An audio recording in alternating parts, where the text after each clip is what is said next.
We are, whenever you are. Kenmore City Council is now in session. Will the clerk please call the roll? Councilmember Shrubnik, Here. Mayor Baker, Here? Councilmember O'Kane, Here. Councilmember Marshall, Present. Deputy Mayor Herbig, Here. Councilmember Coogler, Here. Councilmember File, Here. all present. All right. Next item on the agenda is the approval of the agenda. If nobody objects, the agenda will stand approved as written.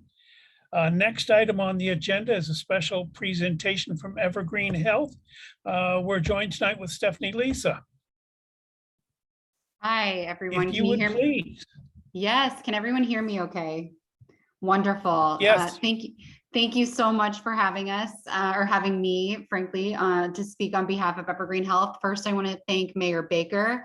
Mayor Baker is one of the community advisors at Evergreen Health and is such a wonderful proponent of the city of Kenmore and invited and suggested that I come here. And then also Anastasia for allowing me to present today. So I'm going to share my screen. I only have 5 slides. It's just a quick update on what's going on at the hospital. So give me 1 second while I pull that up. Everyone can see? Great.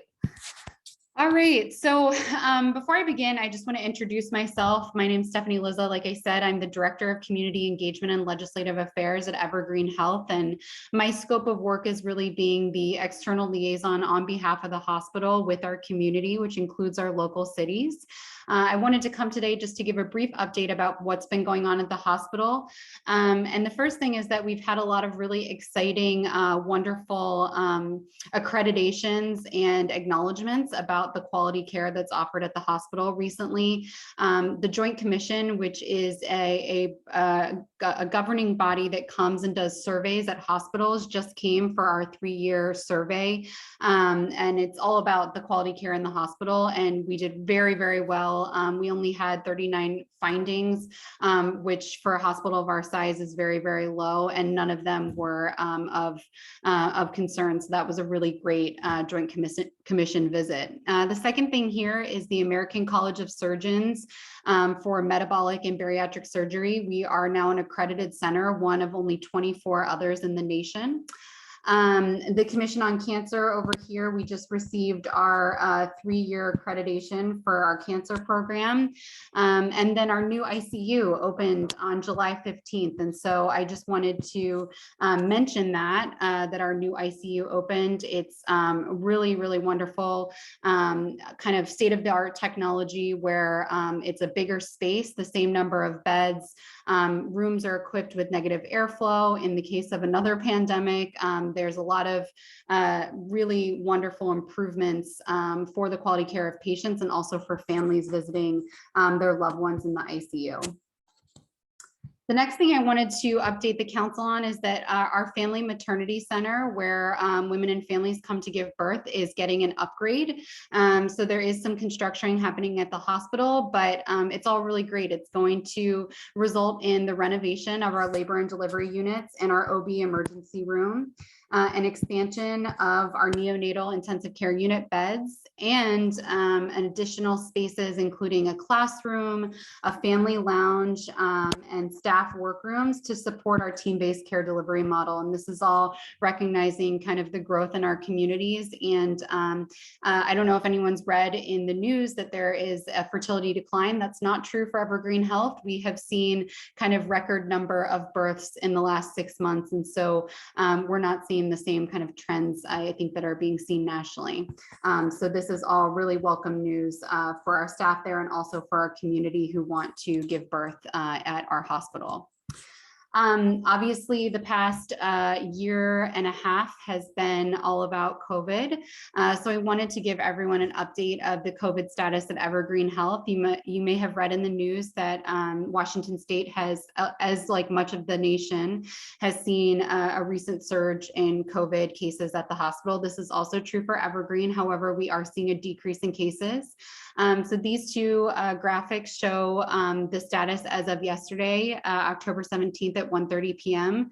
So we have 28 total patients hospitalized, 7 are fully vaccinated and 21 are not fully vaccinated. Of those, 6 are in the ICU, 2 who are fully vaccinated, 4 who are not fully vaccinated, and 3 who are receiving ventilation. So they're on ventilators. And then on the right, you can see the age breakdown of those patients and their vaccination status. And so just to say that we are continuing to see COVID patients at Evergreen Health. We're taking care of COVID patients there. And if you haven't been vaccinated, I hope that these graphics show you that vaccination is really, really important in keeping you out of the hospital. While we do still have fully vaccinated folks in the hospital, generally being vaccinated keeps you from getting pretty seriously ill. And so I wanted to just let everyone know that. And this information can be found on our website. We update this every Monday from Sunday data on our website, which is evergreenhealth.com. And then you can go to the COVID kind of patient hub. And the last thing is I just wanted to make a plug that we're a resource to you. The hospital is in the community. We serve our community, and so we can support the city council in the future for speakers and presentations on any kind of number of health topics. We have a special focus on youth mental health because of the need in the area. And so if you have any projects that are focused on youth mental health that you would love the hospital to be involved in, please let me know. We can also share Evergreen Health service lines with your, if you're involved in other things, other community-based groups, or with the council, so with your organization. And then volunteering, we have a new employee volunteering initiative that's supported by Evergreen Health as an institution. And so if you have a need for volunteers, please let me know and we can get you connected with Evergreen Health volunteers. So I will pause and see if there are any questions, but that is the end of my brief update. Anybody have any questions for Ms. Lizza? Not seeing any. Thank you very much. We always appreciate hearing from Evergreen and what's going on. And it's great to help keep our community informed. So thank you. And thank you for those little blurbs that you send out that I get to post on a couple of websites. So thank you very much for that. Of course. Thank you, Mayor Baker. And thank you to the council for listening tonight. Appreciate it. And hope to be back at the council soon with another update, probably in the spring. So thanks so much. Have a wonderful night. Thank you. All right, next item on our agenda is recreational programming in Kenmore, presented by Recreation Coordinator Rita Moreno. Rita, if you please. Hello, good evening. How's everyone doing? I just have a Great. very short, oh, that's good to hear. I have a very short presentation, just 3 slides, just to give you all an overview of our summer recreation. Let me share my screen here.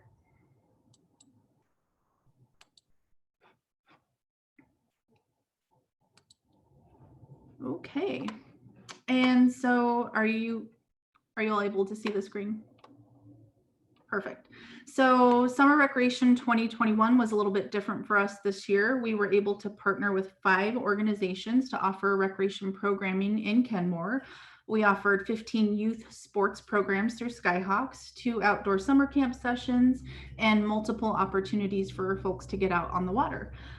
We also had the opening of the Kenmore Boathouse, which is running youth and adult rowing opportunities throughout Kenmore with the Kenmore Rowing Club and the North Shore School District.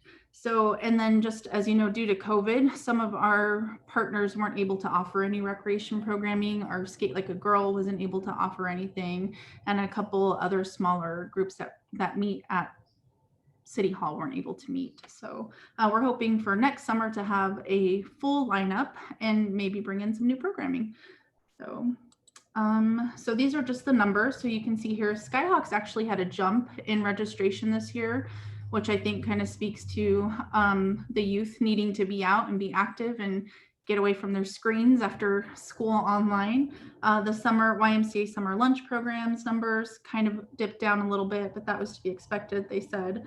Our new program, which was an outdoor program out at Wallace Swamp Creek Park, which is we partnered with Heartwood Nature Program, and they did 2 weeks of outdoor summer camp. And then What's Up Paddle, they had 33 participants, which was down from what their numbers usually are. I believe they usually see over 2,000 participants over the summer. So in KWAC, they had Kenmore Waterfront Activity Center had 82 participants. And I also wanted to mention some of our community partners, which is the Kenmore Rowing Club, and they had 31 youth participants and 47 adult participants. So, and then just another quick little thing I wanted to mention was our Kenmore Love Notes. And I hope you are all familiar with this and have seen our webpage. We receive love notes from our co-creators in the community. You can see here, we just listed a couple. We had the free pantry. We have park cleanups out at Wallace. Yeah, there's just been some great things happening in the community, and love to highlight them. And if you know anyone in the community doing a love note, have them go to our webpage, and there's a little form there for them to submit. So that's it. Did you all have any questions? Thank you. Thank you very much. Any questions for Mr. Moreno? Yes, Councilmember Shrubnik. Well, Rita, I just want to thank you for this. Super excited to have you on board when you were hired and to continue the work and managing both the Love Note piece and the rec.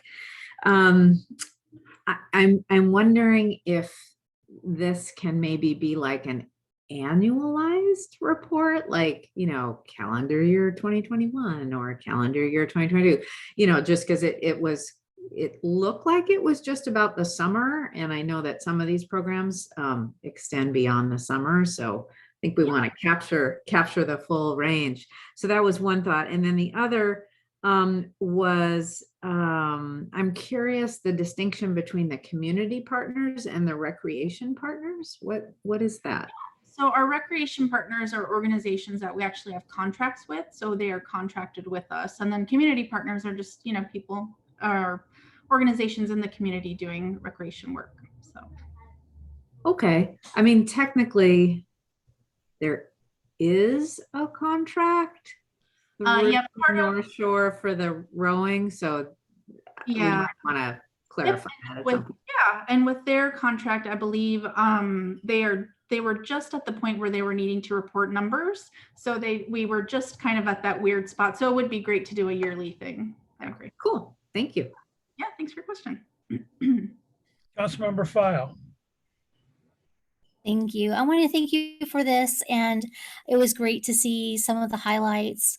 I know that there were many love notes, and hopefully we can get some more pictures for this year's kind of year in review. It's always great to have these yearly reviews, so I'm happy to see that come back to us again, and I look forward to next year's as well. So thank you for your hard work on that. Thank you. Yeah, thank you. All right, any other questions? Not seeing any. Thank you, Ms. Reno. Appreciate the report. Next item on the agenda, 73rd Avenue Northeast Overlay Project Update, discussion on preferences for replacement of sidewalk panels. Mr. City Engineer, John Vicente.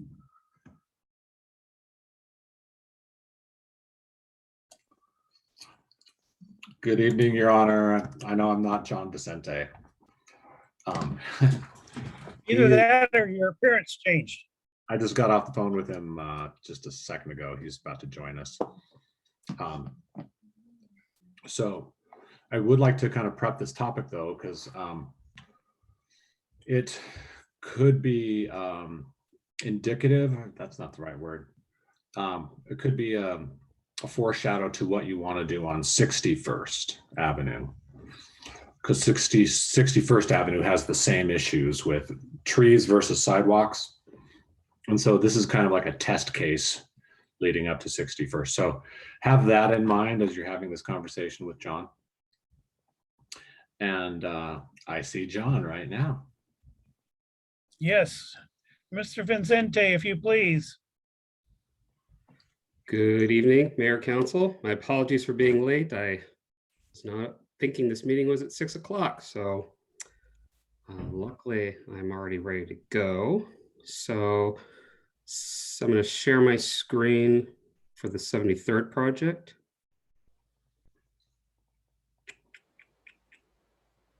Okay. So the 73rd Avenue overlay project. This project is located on 73rd Avenue from 181st Fire Station all the way up to Northeast 192nd Street. This project involves a 2-inch grind of existing pavement replaced with asphalt. We're also looking to restripe to include bike lanes, to replace non-ADA curb ramps. And as part of this project, we're also looking to include replacement of sidewalk panels that have been either damaged or have been uplifted by tree roots. So this pavement overlay is just part of our standard overlay program that we have. The PCI, the rating for this section is between 66 and 73rd, which makes it an ideal candidate for an overlay. So it's too low rated to do a slurry seal or a micro seal we've done on several other roads. And it's in good enough condition that we don't have any underlying issues. So just an overlay will work for this road. Again, we're doing a 2-inch overlay, and it's from 181st to 182nd, and there is no work planned for the side streets. We'll just be going up to the existing striping that may exist, or whether it's a stop bar or a crosswalk or whatever might be existing on that side street. So the current road standards, the 2016 road standards, this is the cross section that was identified for 73rd, which is 2 11-foot lanes, 5-foot bike lane and buffer in each direction, along with the associated amenity strip and sidewalk. So the existing conditions, right now we've got a curb width that ranges from 39.5 feet to 43.5 feet. Within that section, we've got 3 options that we could implement to for markings. We can either do 2 11-foot travel lanes with a 5-foot bike lane and a 2-foot buffer, but no or very limited parking would be available. It would be left over on 73rd from within the limits. We can go with 2 11-foot travel lanes with a 5-foot bike lane, a 2-foot buffer where possible by maintaining some of the parking on the west side of the street. And these 11-foot sections will also, we can do 10.5-foot sections as well too. Either way, it's the same scenario. We can also do 2 10-foot or 10-foot travel lanes with 5-foot bike lanes, 2-foot buffer, and then additional parking on the west side where possible.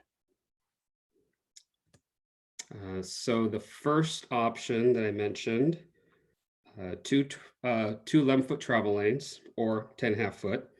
We would get 5-foot bike lanes on either side. There would be a 2-foot bike lane buffer. Parking would be limited to where shown on the plan here, which is this blue section along the west side, or the west side of 73rd from, this is about 190th, or I'm sorry, 187th to 192nd. And we would also be removing the right turn pocket that exists right here onto 192nd. The pros to this is it's more transit friendly. 11-foot or 10.5-foot lanes are preferable by the transit, and it's more comfortable for drivers along this corridor.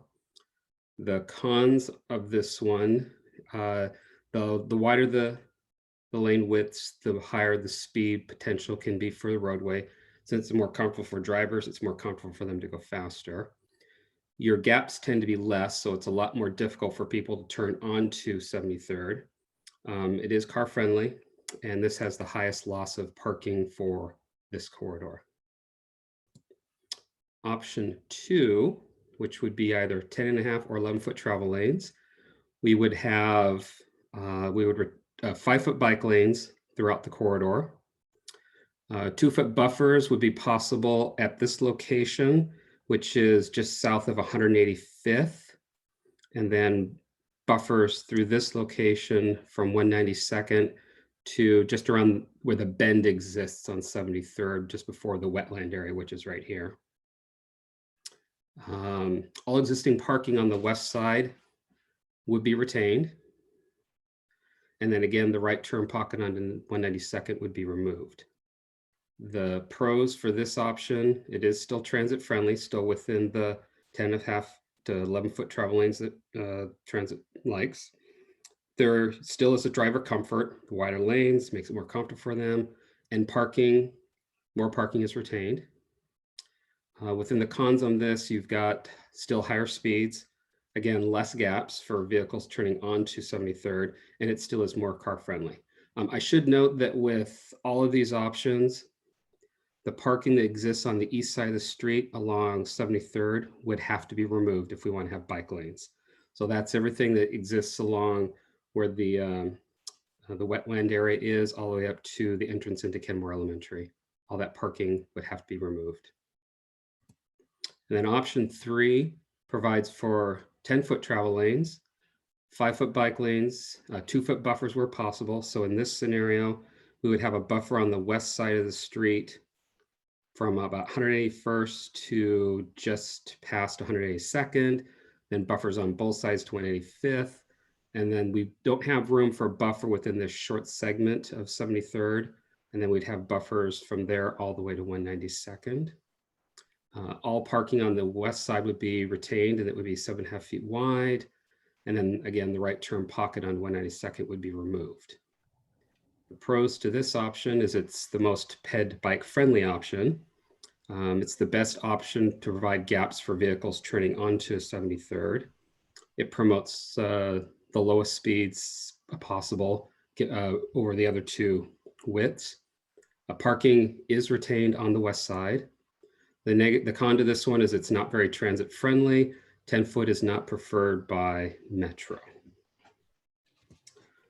So curb ramp replacement, we've got 2 ramps at 181st, 2 ramps at 185th, and 2 at 190th that need to be replaced. This is an example of what one of them looks like. This particular ramp does not have the correct slopes, nor does it have a landing, the proper landing for pedestrians, nor does it have the detectable warning surface, the yellow detectable warning surface that's supposed to be here. So this is an example of one of the types of curb ramps that has to be removed and replaced. Sidewalk panel replacement. So we've got approximately 47 locations along this corridor where we need to address sidewalk panels that do not meet ADA. 15 of these locations have trees that we can potentially save. We've got 7 trees that we will need to remove. They're just not in areas that are conducive to for their growth and for their health, and there isn't a way that we can provide any more space for them. And then there are also several locations that require a gap infill, and I'll show an example of what I mean by that in the preceding slides. I do want to also let you know that of one of these trees that can be saved, the adjacent property owner has actually asked the city to remove that tree because of its proximity to their driveway and their water service. So side panel replacement. Here's an example of one location. This one is located about this location just north of the fire department. It's a really big maple. And what this has done is the sidewalk throughout this whole area, it is sloped beyond the allowable slopes for a sidewalk, greater than 2%. And there's a lip that's formed along this edge and along this other edge out here. It's one example of tree impacted sidewalk. Another example, we've got a tree here that has caused this whole panel to uplift. In the past, we've done some replacements and some grinding, but since then, that panel has again lifted. This is the ADA access into the apartment complex, and this is what it looks like when you come up to it. So a gap has now, or a obstruction has now formed for folks that live in this facility trying to get to our sidewalk. And that's located here at this location, just north of 182nd. Another example, we got trees here where in this location, a panel was replaced with asphalt, and it since then has caused settlement and just additional shifting. So we've got trip hazards here and here. And this particular one, the roots have caused the asphalt replacement to create additional trip hazards. This is the tree that the property owner has asked the city to remove if we're going to be addressing sidewalk panels. They've asked this one to be retained. And that's located at this location just north of 185th, just before the bend as you go around the corner or up the street. Another example, this is an example of a tree that I'm saying needs to be removed. You'll notice that the amenity strip here is only about 2 feet, and they've created a notch out here to try and provide more growing room for the tree, but that's created the panels to still get uplifted. And the problem with this particular tree is it needs a lot more room to grow, but there is no room between it, between it and the curb. So it just really is not a good place for a tree. This is another tree, the same situation, and there's a couple others down here that are all in the same situation. There are trees, however, on the back of sidewalk that are in good health. So removing these trees, I don't think would have that detrimental of a visual effect. But again, it would be a tree removal that I'm recommending. Another tree removal that I'm recommending is these trees along here. This is at this location, just north of 185th. We've got several trees that are along here where we've got very little space to maneuver. We have several panels that are segmented. And as an example, we're looking at some of these panels, there's almost 2 inches of deflection between some of these panels and as a result to the trees. And most of these trees, there just isn't sufficient growing space for these trees. They're not very healthy. I believe one is already dead and there's another one that's not looking very good at all. So these trees along here, I'm also recommending that they get removed. Examples of other places that don't meet ADA that aren't because of trees. Up here, we just have a panel where there's been some cracking and some deflections that have occurred.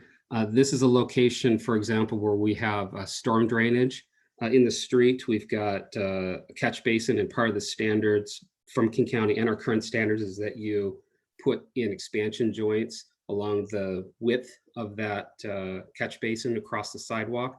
And this is a location where it has settled and needs to be popped out and replaced.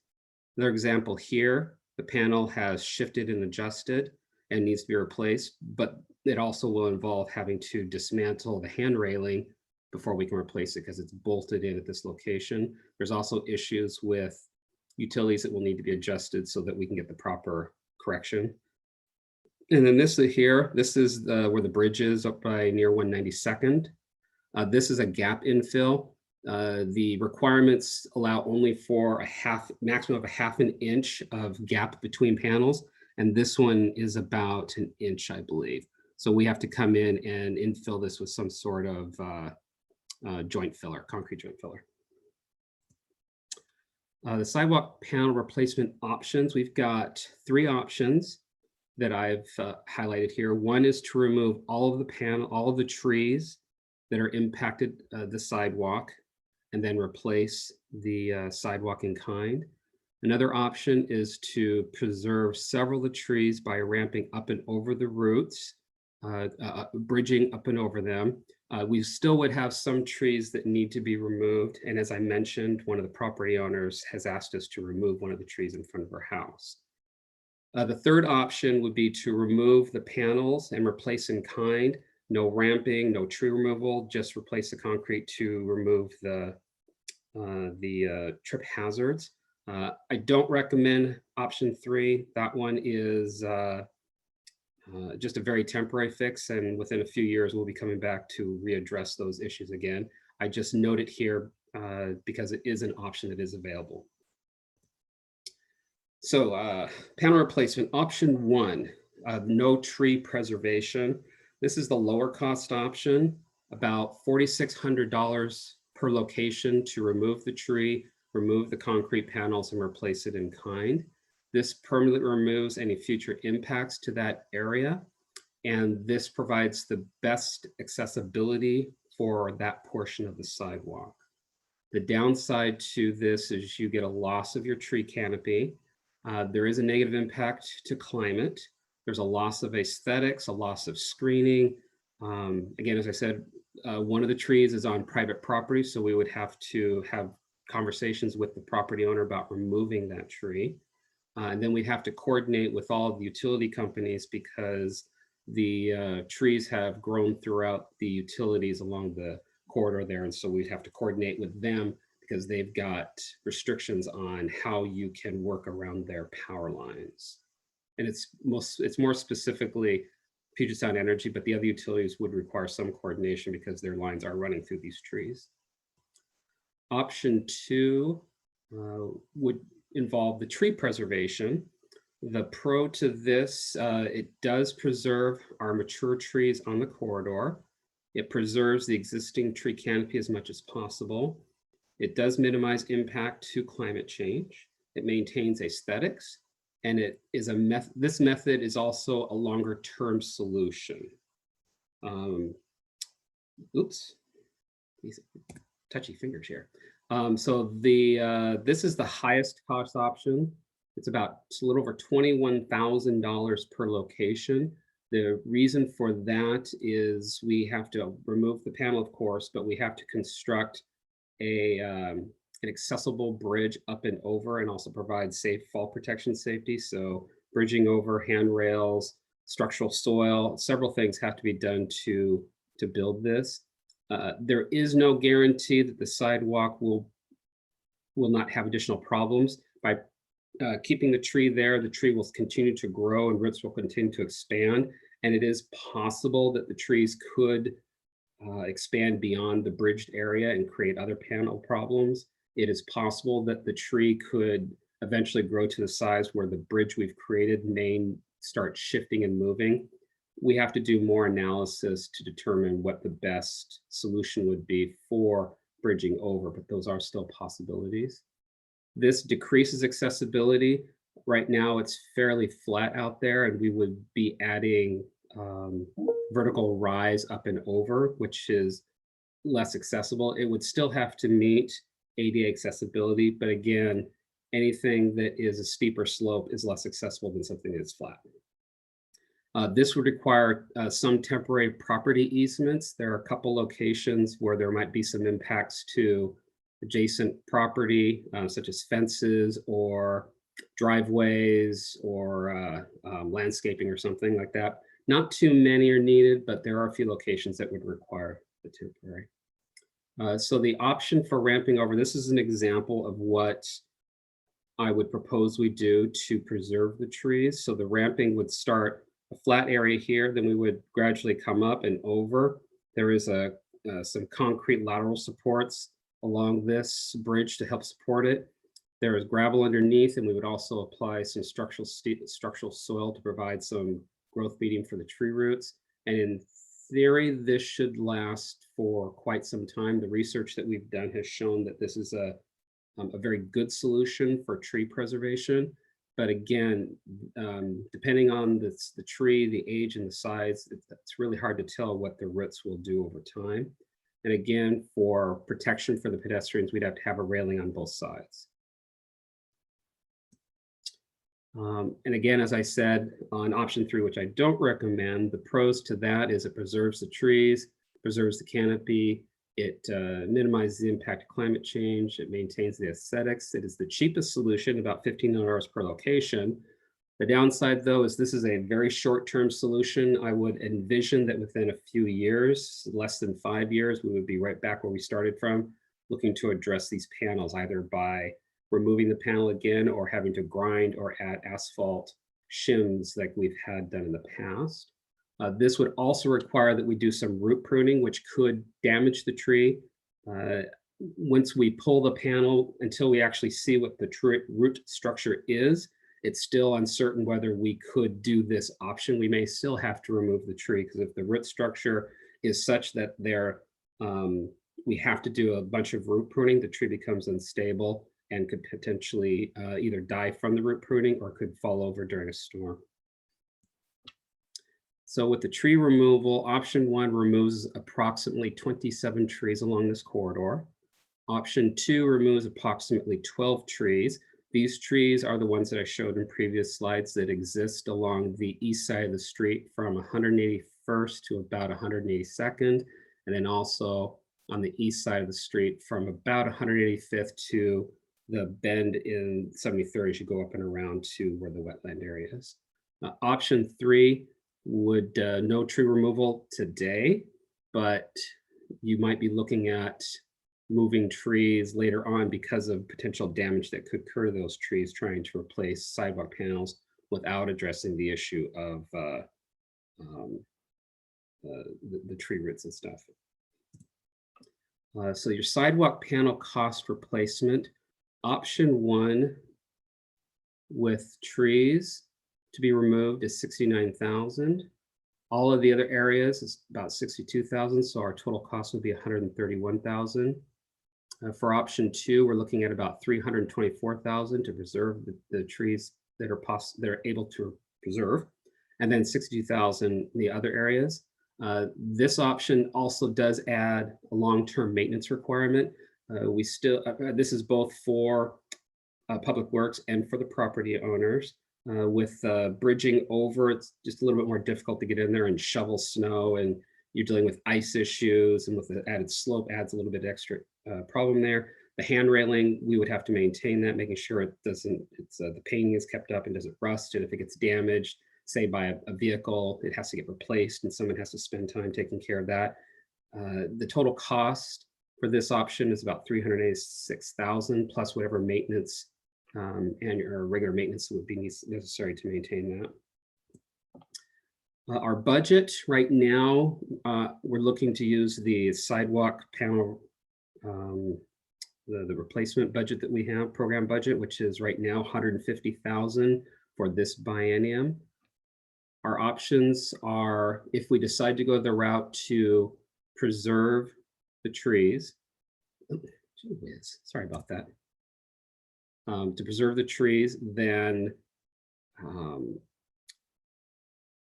if we decide, sorry, I've lost my train of thought here. If we decide to preserve the trees and keep ourselves within our budget, then we can only save about 9 trees, with a total of 10 locations being sidewalk being repaired. So of the 47 locations, only about 10 locations could be corrected if we decide to preserve the trees and stay within our budget. Otherwise, if we want to do everything and save the trees, then we would need to increase our budget, and we would recommend doing that using some of our surplus REIT. Public outreach, I did send notices to all the property owner or property owner addresses adjacent to the work area. So I sent about 370 separate notices to each address along that corridor. I did receive 6 comments. One person requested that we do not add the bike lanes. They had mentioned that there were the parking loss was unacceptable, that we don't have many bikers out there. There's no other bike lane connections, so the bike lane stops and starts and doesn't really go anywhere. There's also expressed a concern about speeding and safety. Another comment I received was to reduce the speeds on 73rd, and that is something that we are going to be looking at and coming to council with later next year. 2 individuals requested that we save the trees. 1 requested that we remove the trees. Had another person that was concerned about cars that pass on the right today. With whichever option we go with, the ability to pass on the right will be significantly limited, because there will be at most 8 feet to pass, which is a lot less than what we have today. Everybody said fix the sidewalks. They want the sidewalks fixed. And then I had 1 individual that asked that we add, or to investigate and or add lighting at the flashing crosswalk sign at 185th.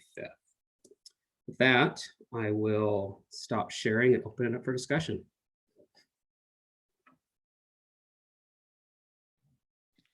Deputy Mayor.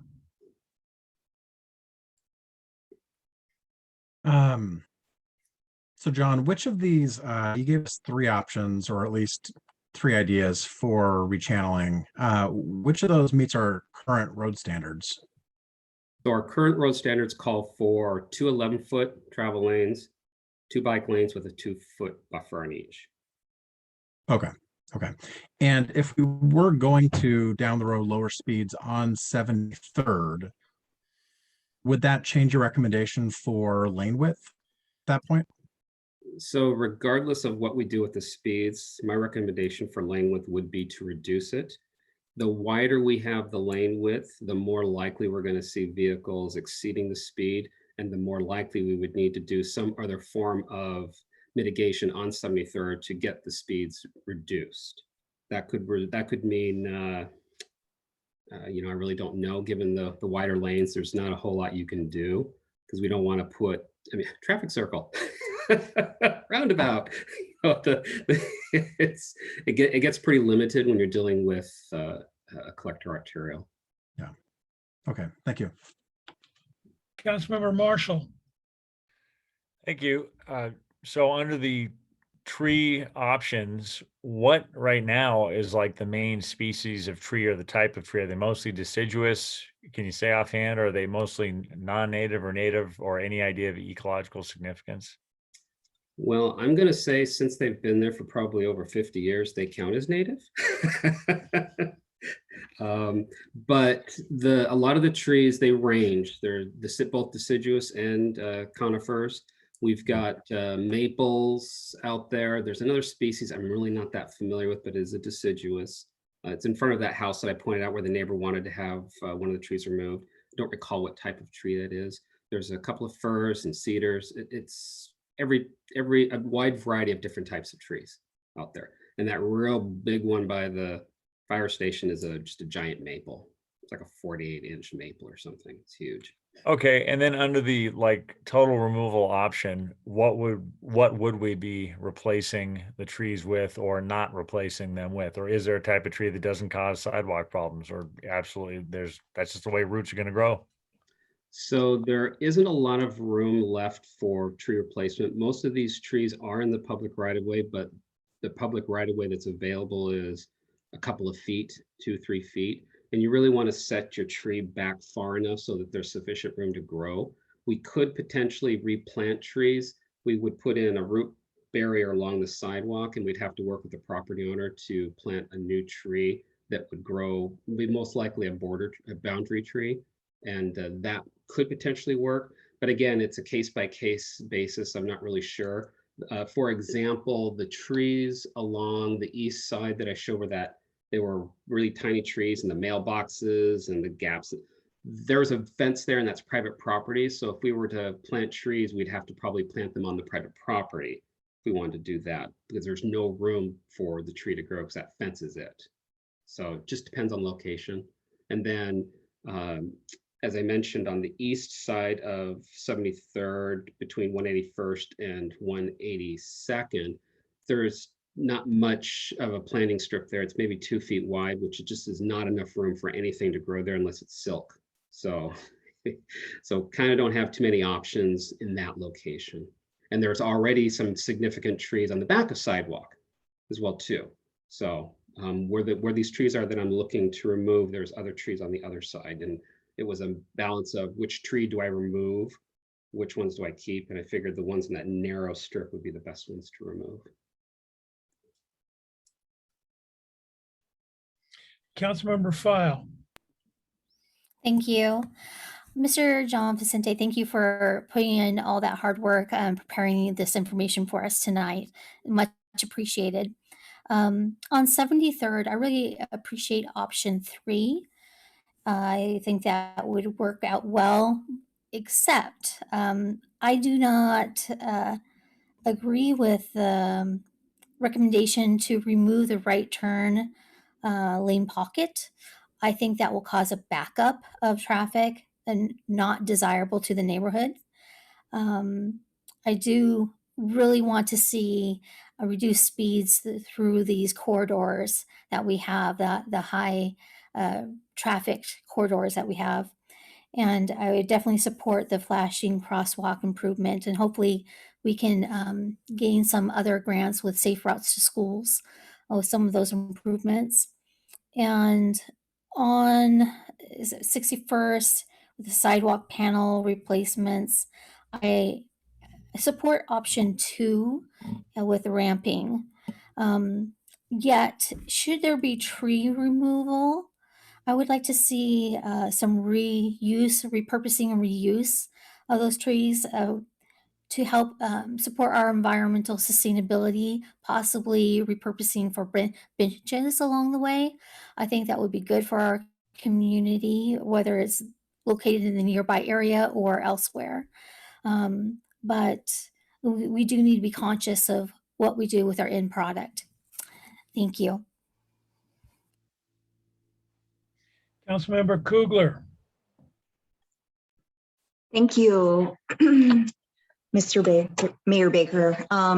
John, thank you for the presentation and for all of the various options as well as the pros and cons. Those are really helpful, I think, in our decision making. I have 3 questions. One is, do you know if transit currently uses this roadway? 73rd?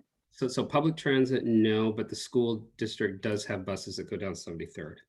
Okay, great. And then do we have any parking data as to like how many people park on that overnight or during the day? I haven't taken any statistics on how many vehicles are actually parked along that corridor. I do know that it's very difficult to find parking, if any, from 181st to 185th. Just before the bend, because I've tried. There is a lot of parking that I do see overnight and sometimes during the day along the east side of 73rd, where the wetland area is and where the houses exist up there by 190th. I do see it quite a bit there. So yeah, but it's not. I've never seen it full. So yeah, okay. I haven't either when I've been near there, but was curious if we had collected any data on that. And then my other question is, when you surveyed the neighbors who live in that area, did you share the ramp idea? And I wonder if you received any feedback specifically about that. yes, so the message that I sent to the neighborhood consisted of the cross-section options for the corridor. I also showed them where the trees that would potentially have to be replaced, or I'm sorry, removed, or could be preserved, and indicated that option 1 we would remove them. Option 2 would be to save them by ramping over the trees. So, but I did not. I didn't share the bridge option that I shared with council, but I did tell them the option would be preserve the trees by bridging over. Oh, okay, great. Thank you. I share Councilmember Files' concerns on removing the right-hand turn lane there at 192nd. I think it's going to cause a backup of people on 192nd turning left onto 73rd Street. I'm also concerned about removal of the parking between 181st and 185th because of the nature of the housing there. I would hate to see the multifamily units there who charge for parking, causing problems for some of the residents in those multifamily complexes that are in affordable units. So I'm very, very concerned about removing parking from 185th to 181st, and also removal of the right-hand turn lane. Anybody else? Yes, Councilmember Shrubnik. Thank you, Mayor Baker, and thank you, John. This is super helpful. I echo Councilmember Coogler's appreciation of the pros and cons. On the road, I have 3 little questions, none on the tree part. Does the bike lane proposed actually go somewhere? Would it connect to all the way to 522 so that a person could cross and go to the Burke-Gilman or Sammamish River Trail at that point? So that's one. Do we have any information on the volume of right turns on that right turn pocket, or is it just, is it so low that it's not a big deal to remove that? And then the third question is there an opportunity at this juncture when we do this work to do what you're saying, which is lower the speed, of course, but to add a crosswalk at the 182nd point? There are literally hundreds of residents, and they are, I've observed crossing willy-nilly, which, makes sense. There's nowhere to cross there. And it's super unsafe, particularly at the speeds that cars are going now. So that's my last question. I do have a comment. And the comment is, I would feel uncomfortable making a change to this road standard such that it wouldn't be comfortable for transit. I don't want to do anything that compromises our ability to attract transit now or in the future. Okay. So on your first question, the bike lane connections. So the bike lane striping would occur from 192nd down to 181st. And at 181st, there's the connection into the park and ride.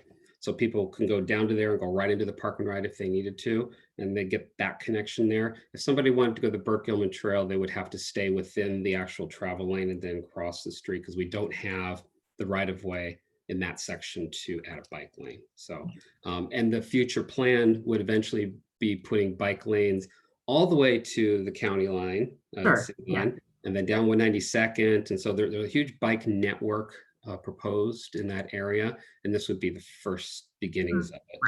Right. Now, as for the volume on the right turn pocket, so the removing that right turn pocket is something that we're definitely looking at, but we still need to do the engineering. We need to see what the volumes are like, what the impact would be. And if it looks like that it would be, if that right turn pocket is actually necessary, then we would most likely not remove it unless we did some other form of mitigation to address the volume issue. But again, that's what I'm presenting that today because I don't want it to be a surprise when you're driving down the newly paved road and wait, what happened to the right turn pocket? So it's something that we're looking at, but again, with a lot of things that I've discussed, we still have to go through the engineering. I just want to bring this to council before we do too much work and just make sure that we're on the right track because there are a lot of engineering things involved with the things that we're proposing. So. And so opportunity to lower the speed at a crosswalk at 182nd. So there is an opportunity to lower the speed. Our traffic engineer has been looking at actually lowering the speeds, but he's also looking at what it would take to make sure that those speeds are actually get lowered. Right. What we don't want to do is to lower the speeds and then everybody's going 15 miles an hour over the speed limit. And then we start getting even more complaints about not people going excessively speeding, and then we then have to do enforcement. So we want to make sure that before we actually lower the speeds, that we've got measures in place that will help us get those speeds down. And so at this time, I wouldn't recommend lowering the speed limit until we've actually looked at what that would mean to the roadway and what we would have to do to mitigate to try and get those speeds lowered. Right. My question was about the crosswalk. And with the crosswalk, we can definitely stripe the crosswalk, but unless we put in some sort of other safety feature like something flashing, then yeah. And so right now, I would have to work with Rob on finding funding for that because it's not in our budget to add a crossing or a flashing crossing at the location. And the reason what I mean by that is there's a lot more than just, of course, putting in a sign. We have to put it in the right spot. We have to provide the space for it. We have to evaluate the surrounding lighting. So there's a lot of things that get involved with putting in a crossing such as that. And again, we can do it. That would require us to probably get more funding, which I can, if it's council's wish for us to put a crossing there, we can definitely look into that and find the funding to make it happen. And this would be a good time to do. Like us to explore that if you can look into what it would take and the likelihood of getting a funding for whatever is the right crossing solution there. I also think that will help with the speeds if people know there's a crosswalk, multiple crosswalks, slows cars. Yeah, but yeah, definitely can look into that. Councilmember O'Kane.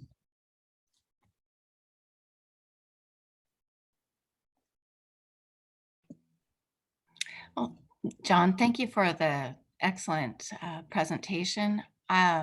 Like other council members, I'm genuinely appreciative of the thorough breakdown that you gave, and especially the pros and cons. It helped me to look at this with a little bit more clear lens. I have a question. I want to also just chime in on something that was brought up by a council member, and then I do have a comment. So my first question is, and it's kind of tagging on to Councilmember Shrubnik, and I'm not sure if someone else asked a question along these lines about transit and the narrowing lanes. If we were to, although the 10-foot lane is not preferred, would that preclude 73rd from being an option for transit? So there's preferred, but is it exclusionary? I'm just curious about that. I'm not sure that 73rd would necessarily be on the list for that in the future anyway, but I would like to know the answer of that. Second, I really do like the idea of adding a crosswalk or looking for options for additional crossing features along 73rd, particularly where Councilmember Shrubnik spoke to around 182nd. There may be other options, but there are a lot of people who, there's going to be more density there. There's high population, along with Kenmore Elementary being so nearby. Anything that we can do with the crosswalks to ensure more safety for our pedestrians would be great. I also just want to say I was really thankful to see that staff recommended option 2. I like the progressive look at the ramps on trees. I don't mean to divert to another project, but I will just say I'm glad we're already looking at this, because I do think it's an important solution for 61st, where our community treasures the old colorful trees along 61st and wants them preserved at all costs. So I'm really thankful to see you're exploring that. And I appreciate that you took the cautionary approach to presenting the concept, but I personally think that the long-term benefits of this approach definitely stand out. We get the beauty of the trees, the health of the trees. And one thing that comes up frequently in council, as you know, is our community loves their trees, and we're genuinely concerned about our canopy. So I think the investment is absolutely worth it for option 2. I was very thankful to see it. And in addition to tree canopy, we also get traffic calming. And I think it was the happy medium of parking savings. So thank you for your good work there. But I am curious about that narrowing of the roads and long-term impact for possible transit on 73rd. So Metro Transit, they want 11 feet. They are okay with 10.5 feet, but you can go all the way down to 9 or 9.5 feet, much like you see on the Aurora Bridge. Buses go up there all the time, and those are, I believe, 9-foot wide lanes. So a bus's width works just fine. What the bus drivers want is the comfort of the space.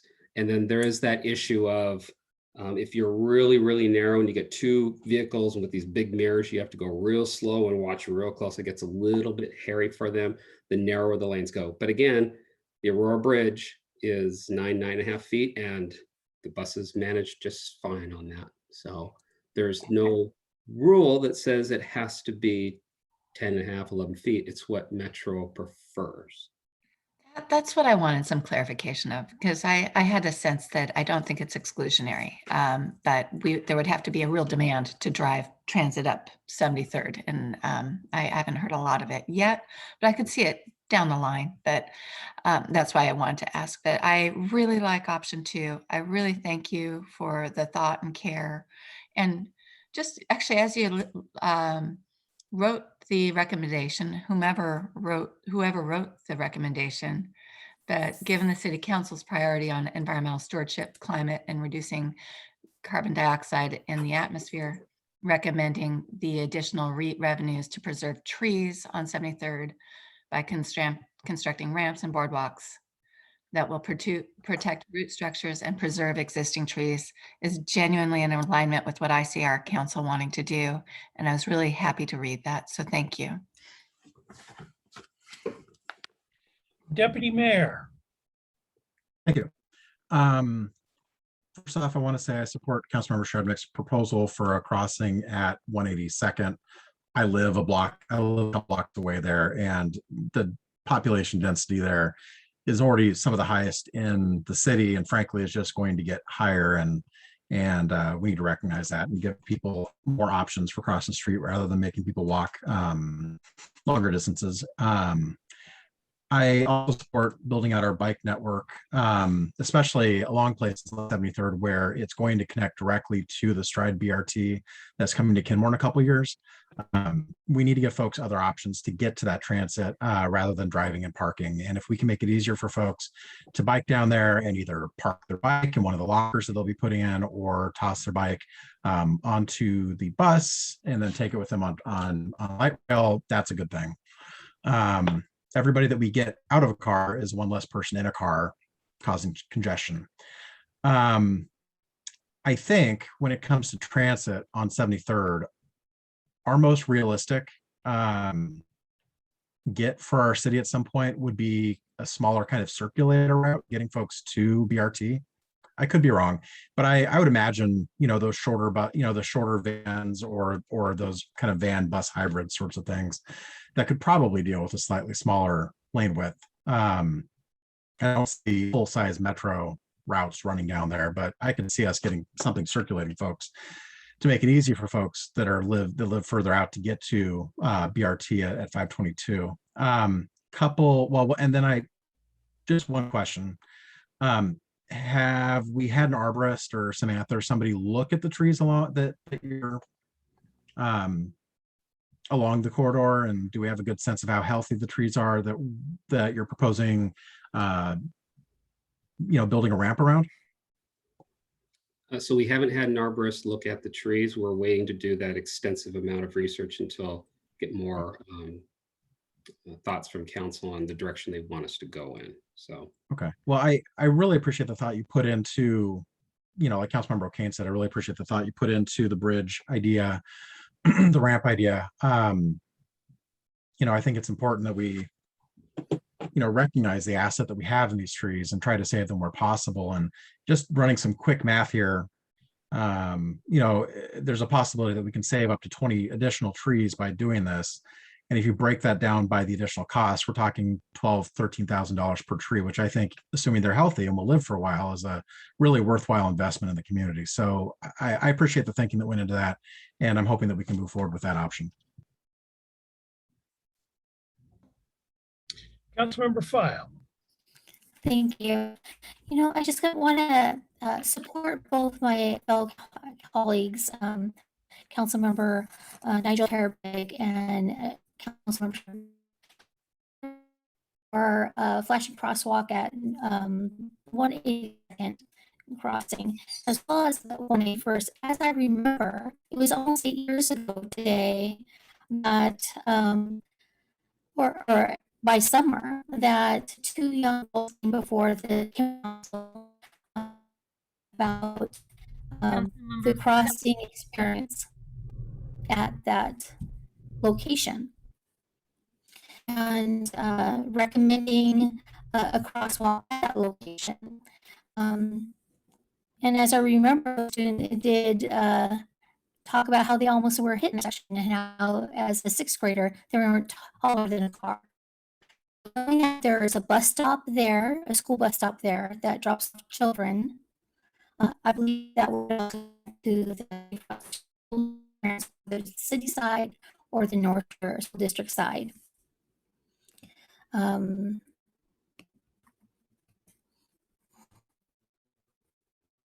That being said, I wouldn't want to see a street in 0.5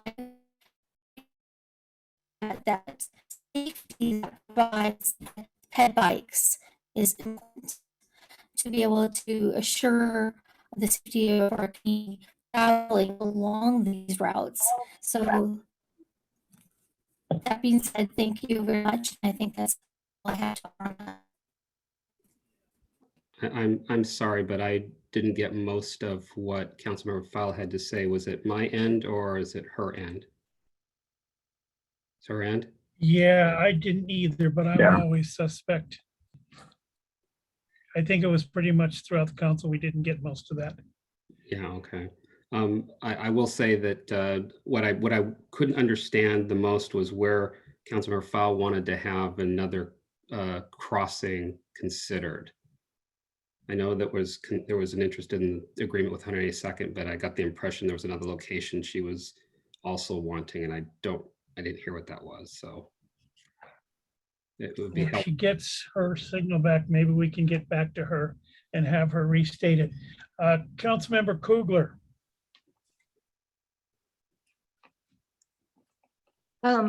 John, I just wanted to share my general agreement with what Councilmember O'Kane mentioned.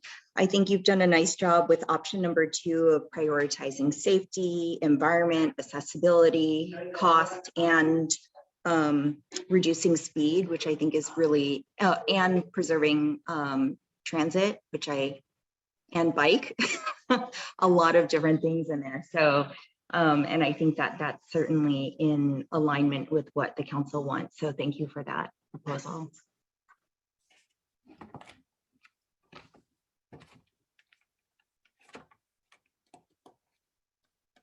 Councilmember File, are you with us?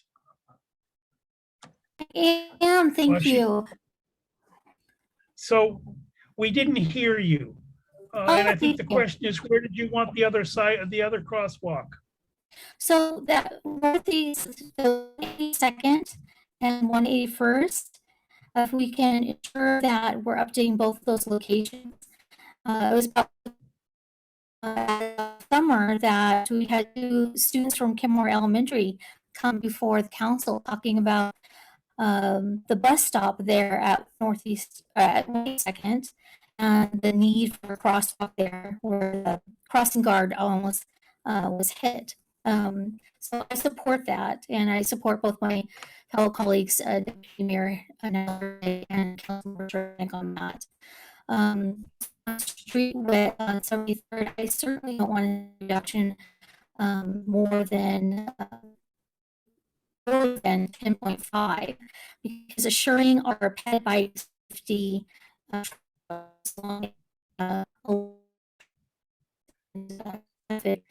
important in a resident area and a school area. I really appreciate all we have for today, and I look to what comes back. Mr. Vicente, did you get much of that? It was pretty garbled on my end. What I got out of that was a crossing at 182nd and 181st. I will say 181st is a full signal, so a crossing would be redundant. So we can definitely look and see if there's any enhancements for that area, but it's fairly well lit and it's a full signal. So, Mr. City Manager. I heard her talking about a crossing guard almost being hit. That tells me that it was up by the elementary school, which was 192nd. But I think there's a crosswalk there as well, right? There's a flashing cross there at 71st. Yeah. Okay. Actually, out of correction. Councilmember Shrubnik. Yeah, there's a bus. Councilmember File, 1 second. Councilmember File. Out of a correction.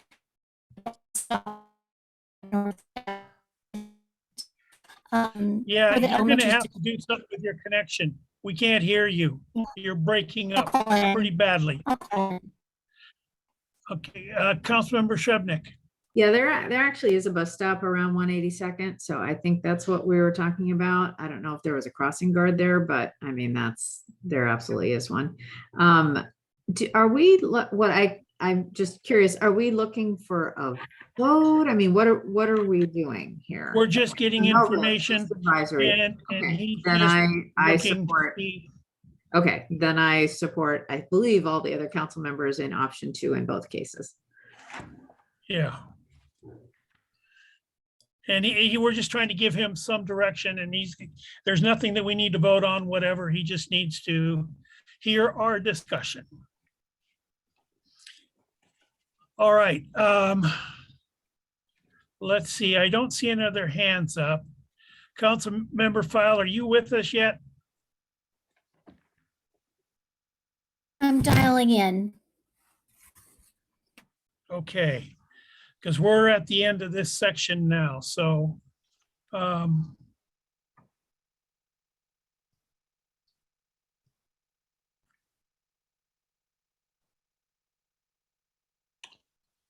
Are we, I guess, Your Honor, are we? I think we're pretty much through with this section, but I just want to make sure that we've understood what Councilmember File had to say. But I think we're ready to move on. So let's go ahead and we can always come back. Road standards discussion. Mr. Vicente. And this again is informational only to get some perspectives. There's nothing here because it is a study session for us to vote on. All right, so road standards. So previously on the 27th, I went through the road standards with council, and there were several questions and concerns that there was a request that we address. The following issues were raised: the single-family resident exemption for frontage, travel lane widths for arterials and collectors, traffic calming, the sidewalk exemption on private roads, buffers at the back of sidewalk, the front door of a home location versus the driveway location, use of native plants, and there was also discussion of maintenance of the right-of-way. So what I plan on doing is presenting each one of these options and then opening it up for discussion and then continuing with the next option and so forth.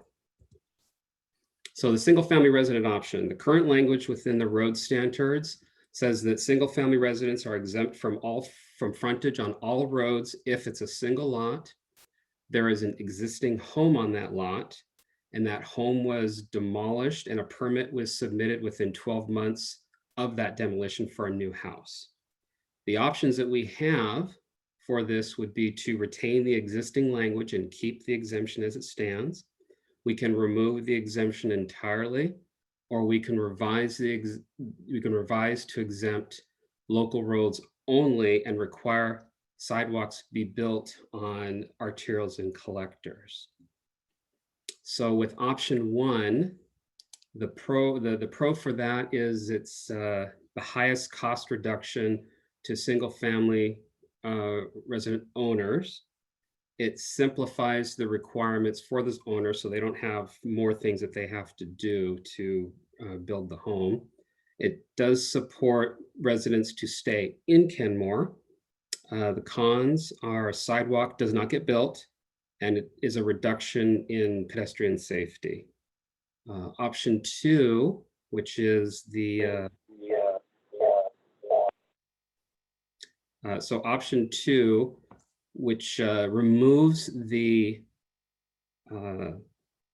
exemption altogether. Sidewalk gets built anywhere, everywhere that a single house is being built. It also improves safety. The cons are that it does increase the cost for construction. It does not necessarily support retaining existing residents, and it can discourage updating homes. Option three, which is the hybrid, sidewalks for arterials and collectors, but not on local roads. This reduces the cost to single family owners, not as much as option one, but it does reduce that potential cost. It may simplify requirements for the property owners if they don't have to build the sidewalks, and it's a lot easier for them to get their permit. It does better support residents to stay within the city of Kenmore. The cons are some sidewalk does not get built, and there is a reduction in safety where no sidewalk is built.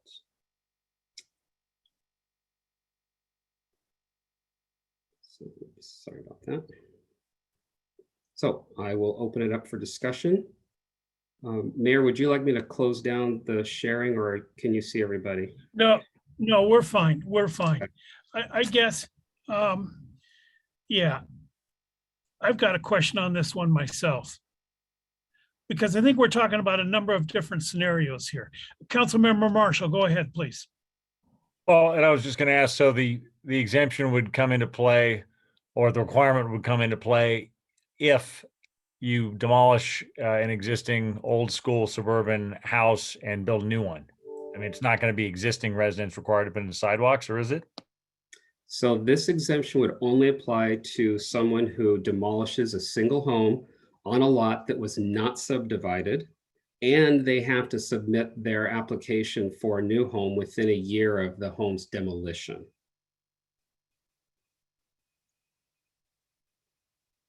So, I mean, that opens a whole lot of possibilities up. I'm a developer. I come in, buy a house, and with the intention, full intention of demolishing the house and building another house. I just don't know how I don't have to build a sidewalk. And I don't think that's necessarily what we want.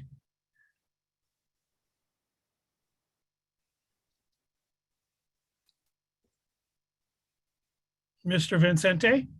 Oh, so in some situations, yes, a developer could purchase someone's home. If they demolish it and submit a permit in time, they would not have to do frontage improvements, depending upon which exemption is proved. In those situations, you would not have sidewalk, yes. Councilmember O'King. Actually, two things. And if since we are just doing discussion and discussions on the screen, would it be okay to take off the screen share at this point? I just like being able to see everybody. Thank you. My question is, and are there areas in Kenmore that would benefit by having this exemption?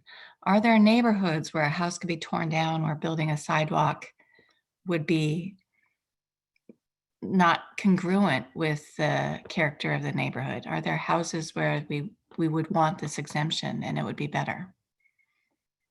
I would have to say that there might be some areas in Kenmore where demolishing a small 2-bedroom cottage type house and someone wanting to rebuild a 4-bedroom home or something like that in a neighborhood where there are no sidewalks, it's a very sleepy road, it's a dead end road, something to that nature, and then having them build sidewalk within that small section of where their house is on a road that doesn't really have much on it to begin with, you know, that could, I do get comments from folks going, why are we building a sidewalk here? There's no sidewalk anywhere. What's the point?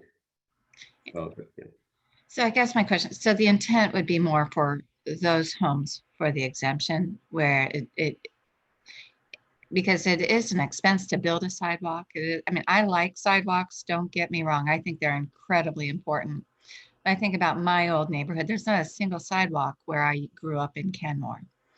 But there are new developments that are perfectly sidewalked, but putting one in my old neighborhood might not have made too much sense. Or even on my street, my neighborhood street. If someone were to build on my neighborhood, it wouldn't make sense to require a sidewalk. And I recall when I was campaigning, someone pointed out to me, you gotta go look at this house. They just rebuilt it. And it's the only sidewalk to be found. And they had to spend a lot of money for that. Now, I don't want neighborhoods where we need sidewalks to not have them.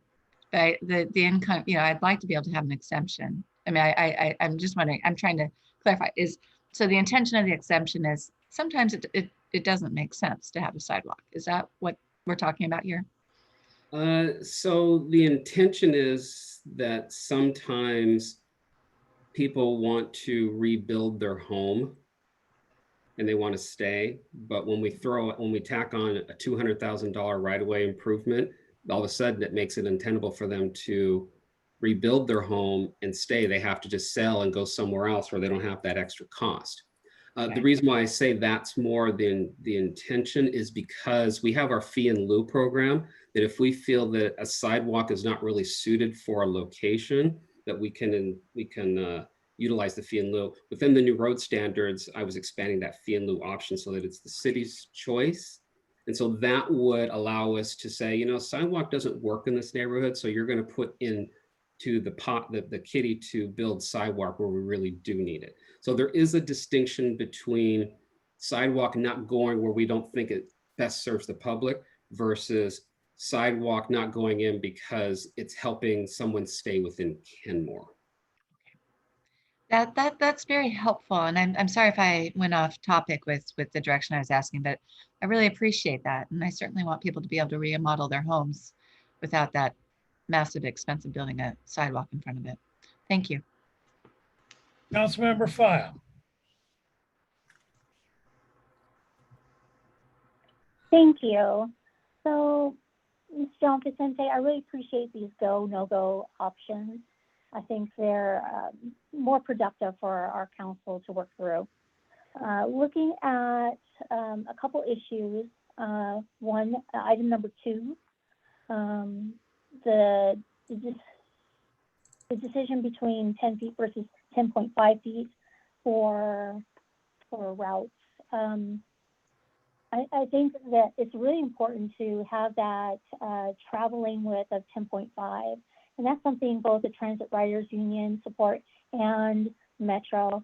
That ensures that, you know, pet bicyclists can be able to travel throughout our community without higher likelihood of injury. And I'm not in favor of the Aurora Bridge argument, but, you know, we can set that aside. Item number 4 on this list, the sidewalks and private roads. You know, to have a safe, walkable, connected city is to have a safe, welcoming, accessible community. And these crazed, half-done, partially done neighborhoods don't support accessibility when you have a sidewalk here and then nothing but dirt and mud in between, or nothing at all, and then another sidewalk. We need to connect our routes throughout our neighborhoods to our downtown, to our multi-routes of transportation. So I don't support eliminating sidewalks as part of improvement. And number 8 on this list here, in landscaping, maintenance, and right-of-way. You had mentioned before that the right-of-way is city property. And I am for returning the maintenance back to the city. A city property is city-owned, and ownership is 9/10 of the law. I think the issue is similar to the lighting of our neighborhoods that was passed off to our neighbors and then overturned by the courts. So I think we could take accountability and responsibility here by taking back that responsibility. We are clearly seeing that parts of our community are just not maintaining those right-of-ways as preferred or hoped for, but passing the buck didn't help our community, at least in beautification. So thank you.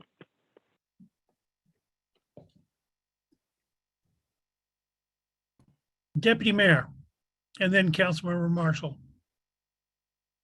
Yeah, going back to item number 1, and I don't know if this is a question you can actually answer, John, but how likely is it for somebody who is demolishing their entire home and is planning to stay in the new home with a new lot, waiting over a year to permit and build a new home? Is that a likely thing that happens? I really don't have a sense around that at all.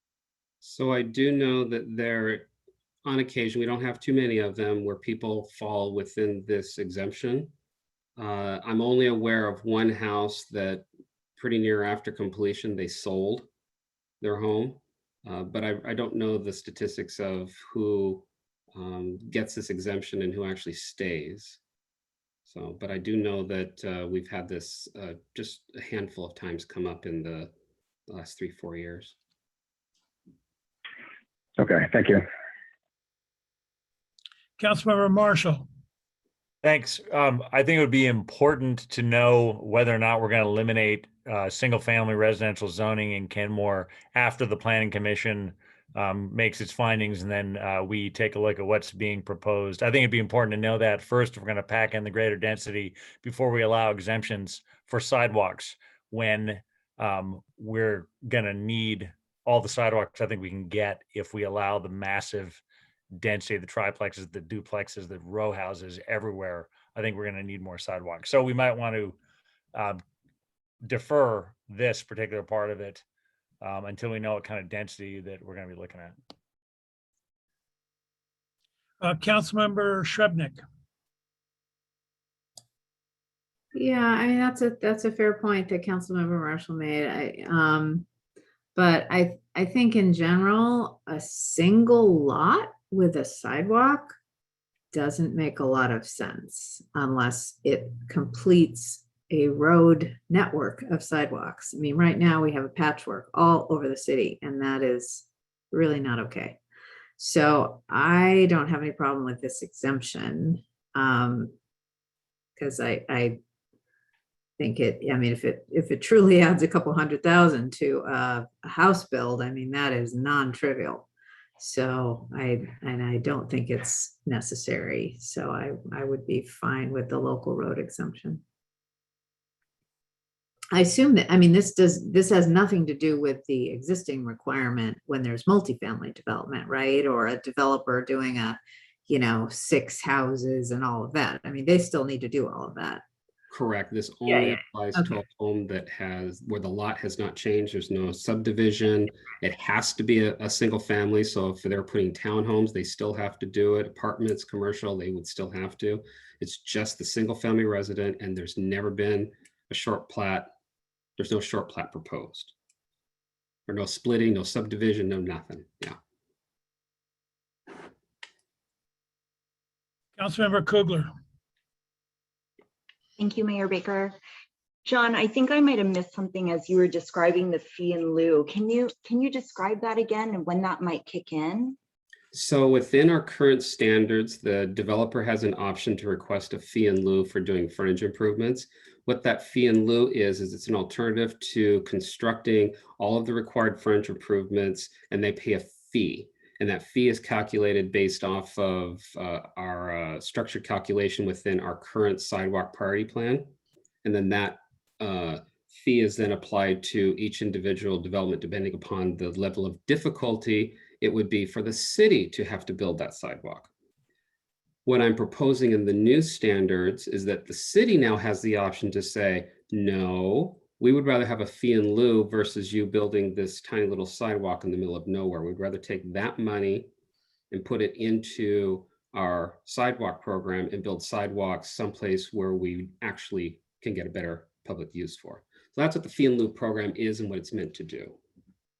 Okay, so knowing that we have that model, is that something that we might want to consider for these situations? Because it would be great to be able to decide where that sidewalk fund is going to be used rather than these little itty bitty pieces throughout the city. Could we implement something like that for these situations for single family homes? We could, but they still would be paying a cost. So the cost would still be a couple $100,000. So in either way they're paying, and in actuality, the fee in lieu cost is going to be higher to a person than if they built the improvement themselves, because we have design costs and inspection costs, and it costs us more to hire a contractor than a private citizen. So if we were to give them the option of fee in lieu, they actually would pay more, most likely, than just building the sidewalk anyways. And that's what we run into a lot of times is most developers don't ask for the fee in lieu because it costs them more to pay that than just to build the frontage itself, which is why I'm adding in the requirement that we can make that decision. We shouldn't have the developers telling us where to put sidewalk. We should be able to have some control over that. So that's why I added that language into our standards to give us some flexibility. Councilmember Coogler.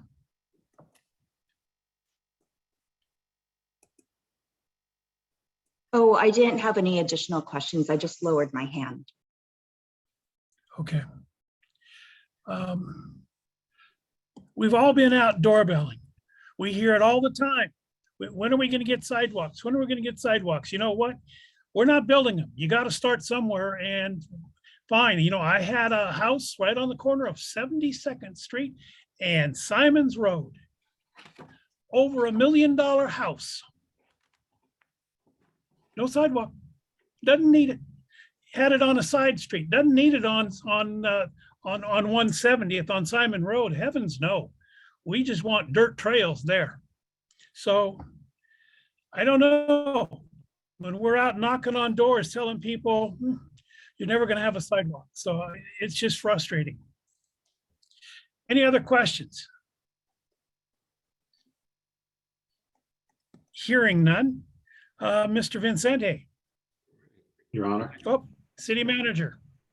Even though this is a study session and you're not voting or anything, it still would be good to hear kind of general preference. Am I maybe hearing option 3, that hybrid option where it would be required on an arterial?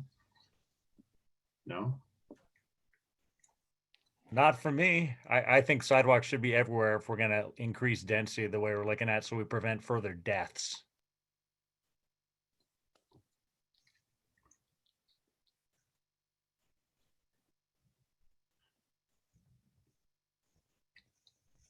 Mr. Vicente, please. I think Councilmember O'Kane was raising her hand. Yeah. Oh, and Councilmember File. Councilmember File?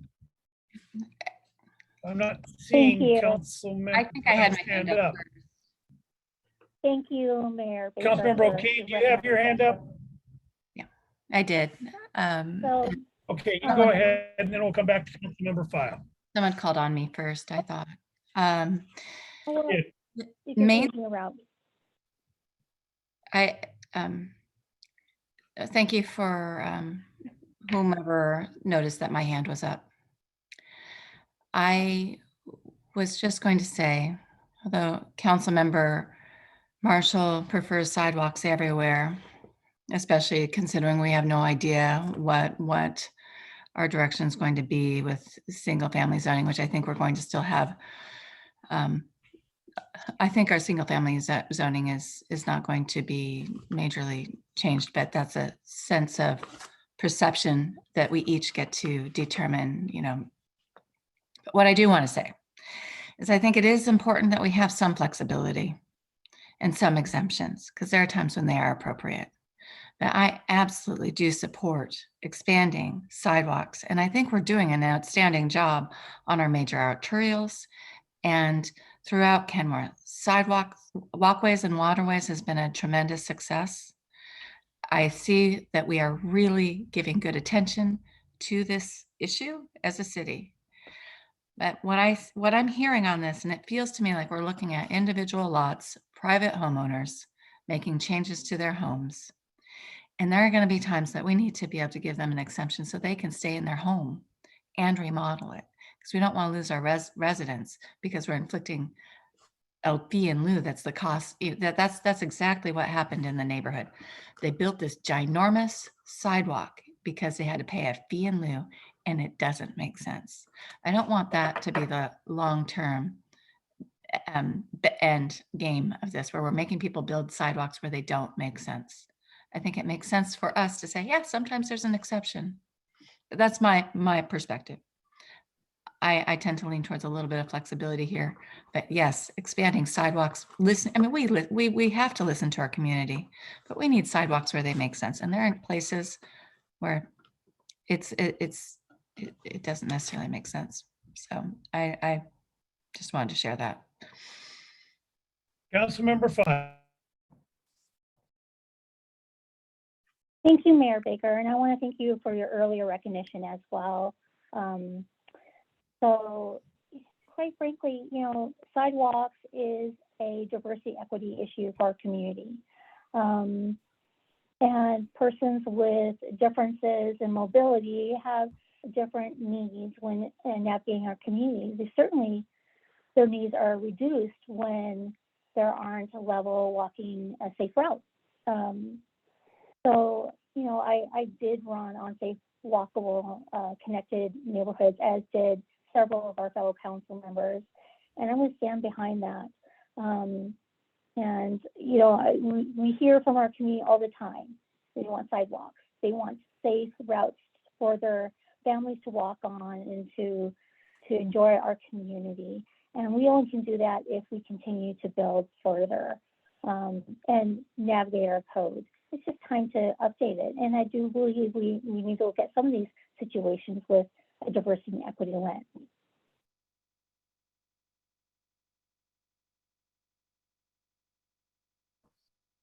Councilmember Coogler. Thank you, Mayor Baker. John, I just wanted to share my thoughts on this topic. I think that flexibility in this case is important.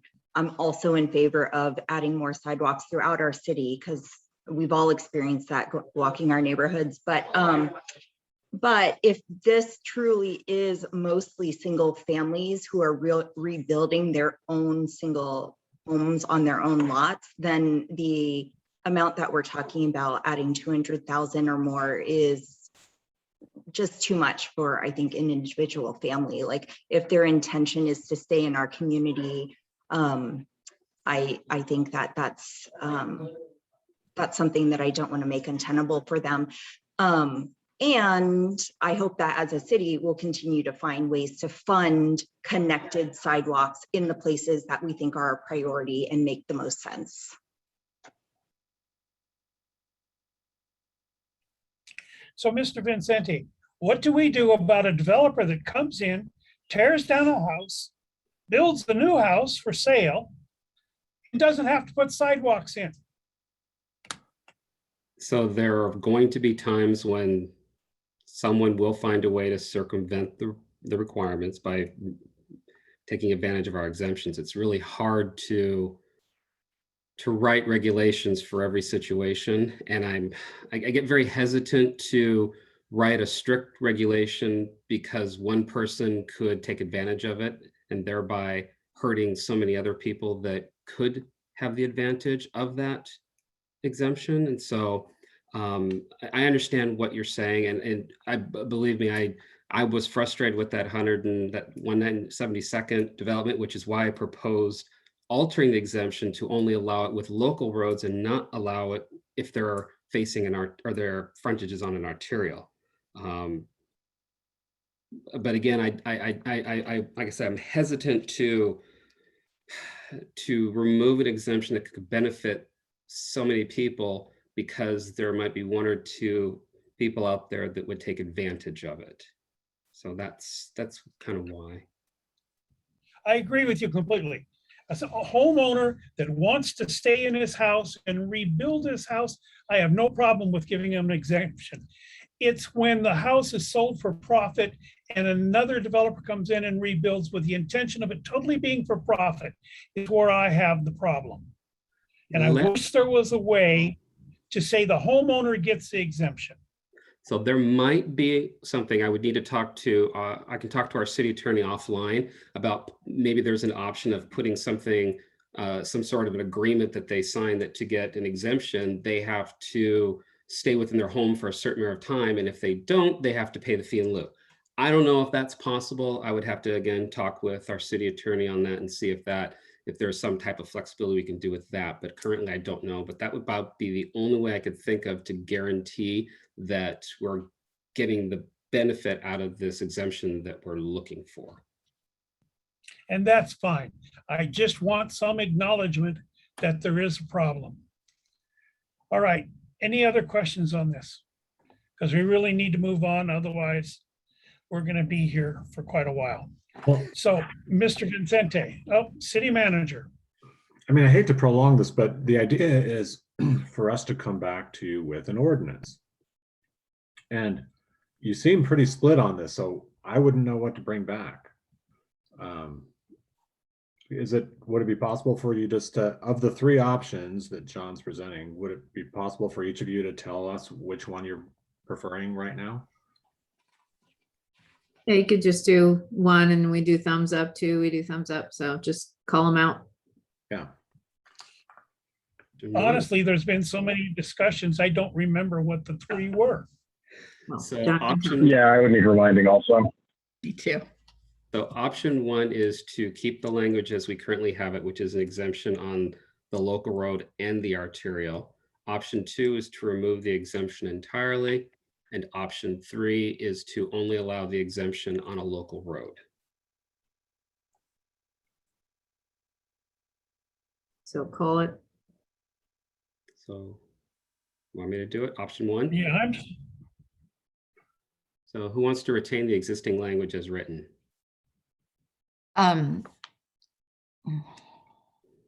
Yeah, I'm 1 and 3, so that's what I wanted to say. I could go with 1 and 3. I just want to make sure there's an exemption. So I'm fine with either 1 or 3, but I think 3 has a benefit with the arterial concerns that I think are legitimate that Mayor Baker brought up. And it is important to make sure that our arterials are safe and walkable. I still could go, well, look at places on Juanita. You know, anyway, I can find a reason that we might want an exemption on occasion, but I could support 3 if that is the direction of the council. I do see benefits to what we have and not making a change. Thank you. How about removing the exemption entirely? and I'm certainly happy with 3. I'm for option 2, like you called, and I think it's mainly who but somebody who's like seriously wealthy is tearing down and building up their own new house, or at least a majority of people I think probably are going to be able to afford that. Just looking at it through an equity lens, got to have serious bucks in order to be doing that. I don't think they should get the benefit of it. So I'm seeing 1 council member in favor of option 2. Is that correct? Okay. I could do 2 or 3. Can you call 3, please? Option 3, the exemption for local roads only.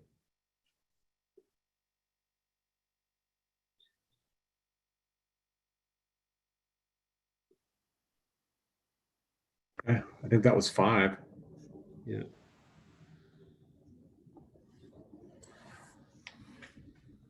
Thank There you. you go.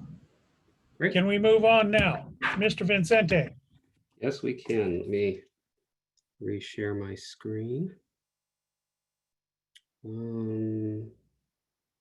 City clerk, I don't, oh, there it is. Boom, it moved. All right, there we go. All right, so the next item.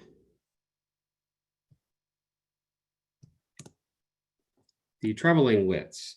Our current requirement for 68th, 61st, 80th, and 73rd Simons, 192nd, and 181st is 11 feet. Our current requirement width for Juanita, 193rd, 203rd, 84th is 10 feet. And then we've got 13-foot lanes on 181st within the downtown area and Northeast 155th. Our options are to retain the current requirements as noted above. Next option would be to have 10-foot wide travel lanes except Simons, Juanita and the Bridge, 181st and 155th. We would build those to their current width standard, or keep them at their current width standard. Or we can do 10.5-foot wide travel lanes where practical. Now I say where practical, and that's because there are some locations where we don't have the existing curb to curb width to do 10.5 feet. We would have to sacrifice something like a bike lane or a turn pocket or something like that. So the travel lane widths for retaining the current requirement, the pro for that is favorable to transit. It increases driver comfort. The cons for that, it reduces safety for pedestrians and bicyclists. On-street parking would be eliminated at most locations. Simons, 68th, 61st would require the highest added widening at location. I'm sorry. Most locations except for Simons and 68th because there's currently no parking there anyways. 60th Avenue would require the highest added widening at locations due to the trees. Right now, we're looking to narrow that down so that we can preserve trees. But if we wind up widening it even further, then we have a greater impact towards those trees. It also has the highest potential cost because we're asking for more right-of-way width. So again, that's just more cost. It could potentially require right-of-way acquisition, that sort of thing. For the 10-foot wide option, the pro is it increases safety. It's friendly to bicyclists and pedestrians. On-street parking can be retained at some locations. Right now, 68th is set at 10 feet, so it would not be in our best interest to want to increase that. It has the lowest potential cost for us because it's the narrowest right-of-way width for development. Cons is it's not that favorable to transit. Again, they prefer 10.5, 11 feet, so it's not favorable to transit. 10.5 foot wide, the pro is it's more favorable to transit than the 10-foot segment. It does increase driver comfort over 10 feet. Has an incremental safety improvement over the 11-foot lane. The cons, it's not as high a safety as 10 feet. It's not as friendly to bicyclists and peds at the 10-foot level. On-street parking is limited at most locations. 61st Avenue would require, again, additional widening, which might impact the trees. So I will open this up for discussion and I will stop sharing. Questions? Comments? Deputy Mayor. John, maybe you just mentioned this, but what was your original recommendation on this one? My original recommendation was 10-foot lanes at almost all of our arterials and collectors, with the exception of some of those locations where we currently have 10.5 feet, like Simon's Road and 68th and Juanita, and where we have additional width, 13 feet and 155th, where we have the shared bike lane, or the sharrows, the shared vehicle usage. Okay, I can support that. Thank you.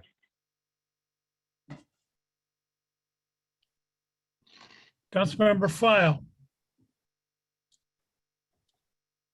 I can support the recommendation of 10 and 10.5 feet. I think that's going to meet our community's needs. It's going to provide for safe travel and safe pedestrian bike, ped bike travel. So and most importantly, Metro is comfortable with the 10.5, you know, and so is the Transit Writers Union. We want to make sure that multimodal routes of transportation connected to our high transportation corridors are well connected and safe. So I can appreciate that. Thank you. Councilmember Marshall. How does the reduction in width make it safer with bicycles? Is that assuming bicycle lanes, or is it a concept of driving? It's a concept of driving. The idea is the narrower you make the lanes, the less comfortable it is for the driver, and they're more likely to go slower. The wider the lanes, the more comfort and the faster they feel they can go. If you incorporate bike lanes, you're now putting a bicyclist right next to a potentially, you know, vehicle going 40 miles per hour. And then, of course, when it comes to crossing, if pedestrians want to cross the street, narrower crossings are safer for pedestrians than a longer crossing because they spend more time in the hit zone than you would with a narrower lane. So those are the safety benefits.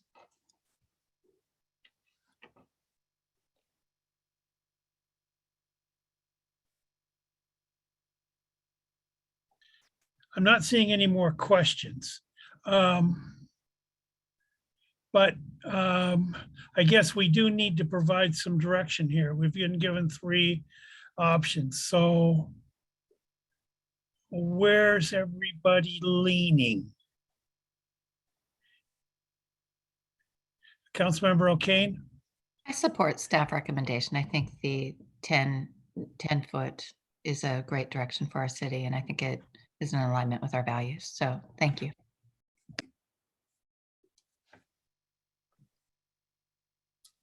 Anybody else?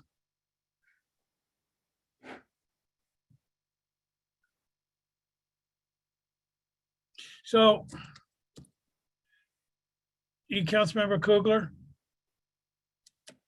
All right, I was just gonna +1 to what Councilmember O'Kane said. I also support the staff recommendation. So is that where we are with staff recommendation? I'm seeing nodding of heads. I'm not seeing objections. All right. Staff recommendation is what it appears to be. Mr. Vicente, do you have any questions on that? Nope. Okay, let's on to the next one. So traffic calming.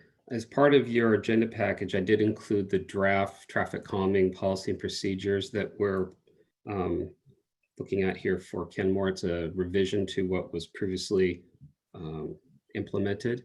Within that traffic calming, we have a requirement to prioritize the low cost option first.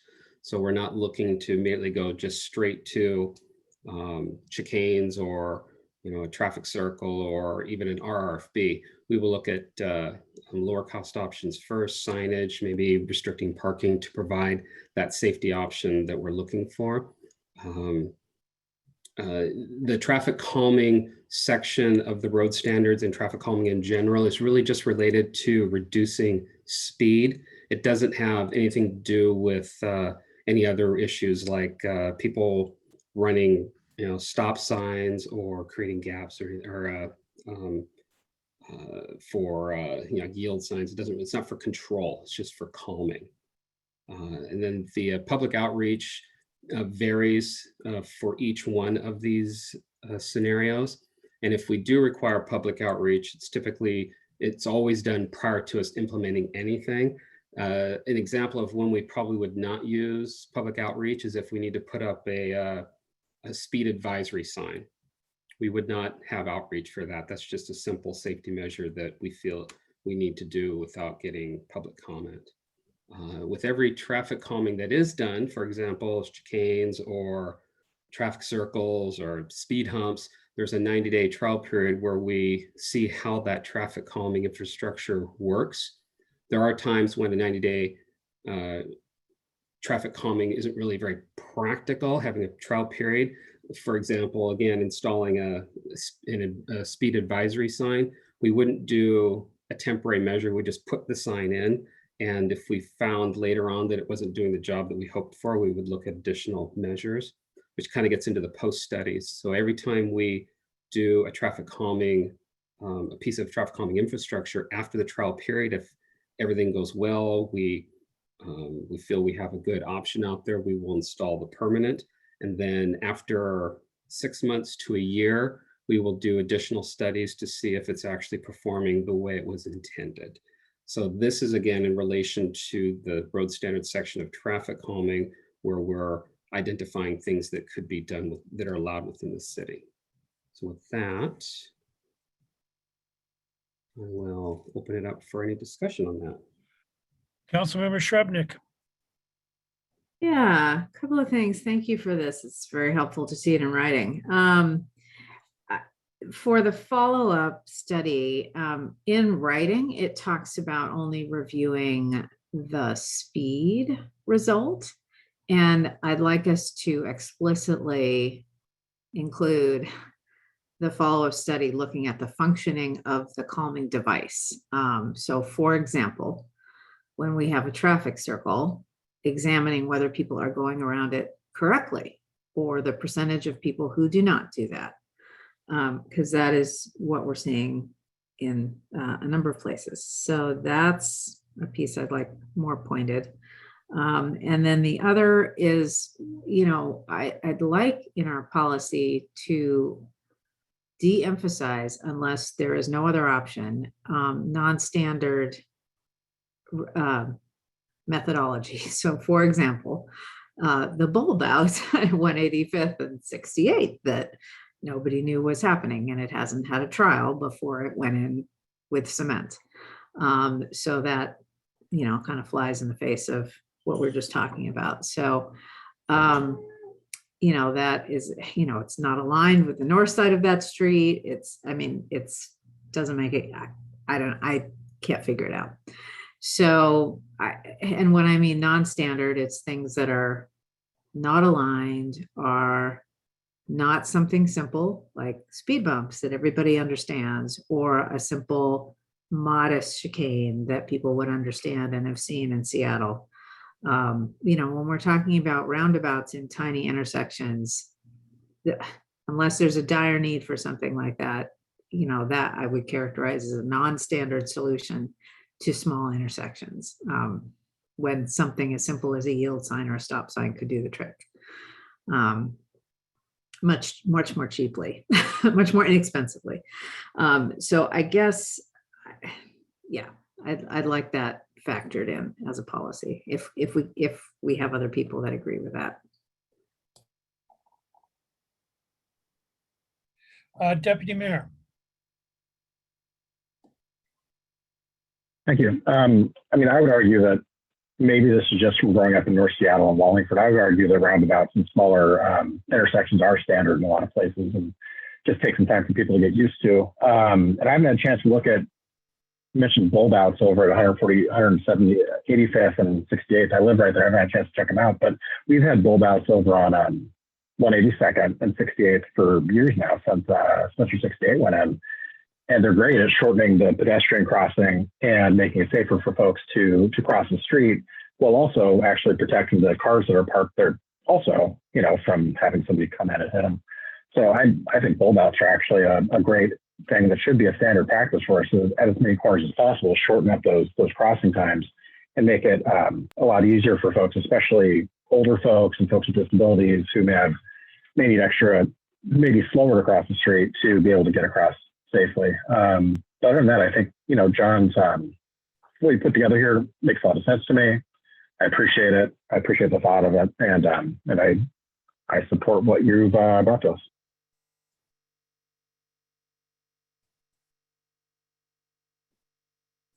All right. Anyone else?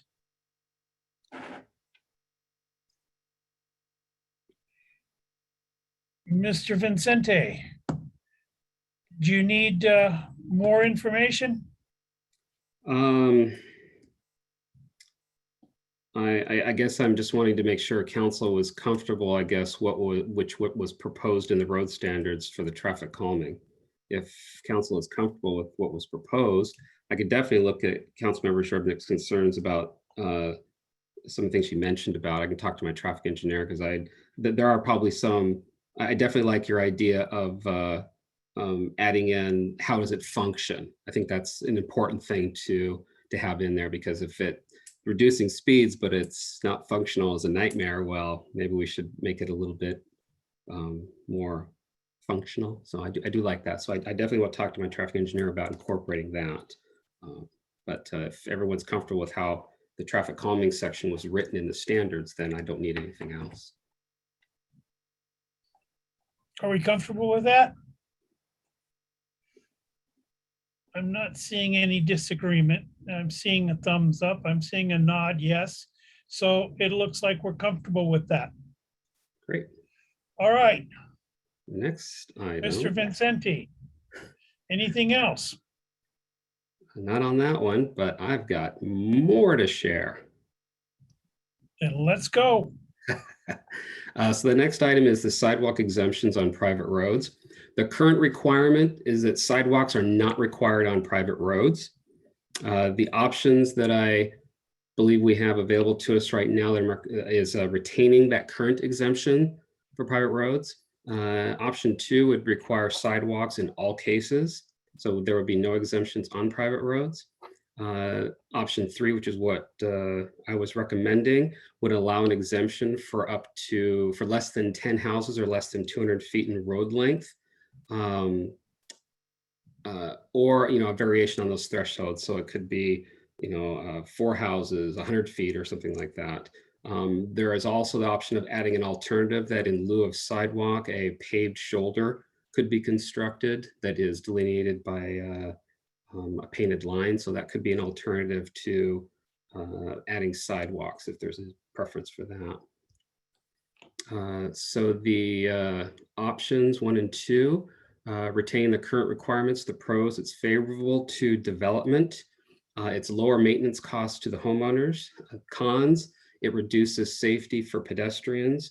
It does not provide a defined place for pedestrians. If you require sidewalks, the pro is it's the highest safety. It provides a place for pedestrians. The cons, it's a higher cost to developers, and then of course translates into higher cost of homes. It increases the maintenance cost to those homeowners. Option 3, the exemptions that I propose, which is less than 10 houses or less than 200 feet. It's a lower cost to small development. It's a lower maintenance cost to homeowners for those smaller developments. There is a place for pedestrians when it is required. The cons, it does reduce safety for pedestrians on the low volume roads, which means the roads with fewer houses and a lot less length. There is no defined place, again, for those pedestrians when it's not required.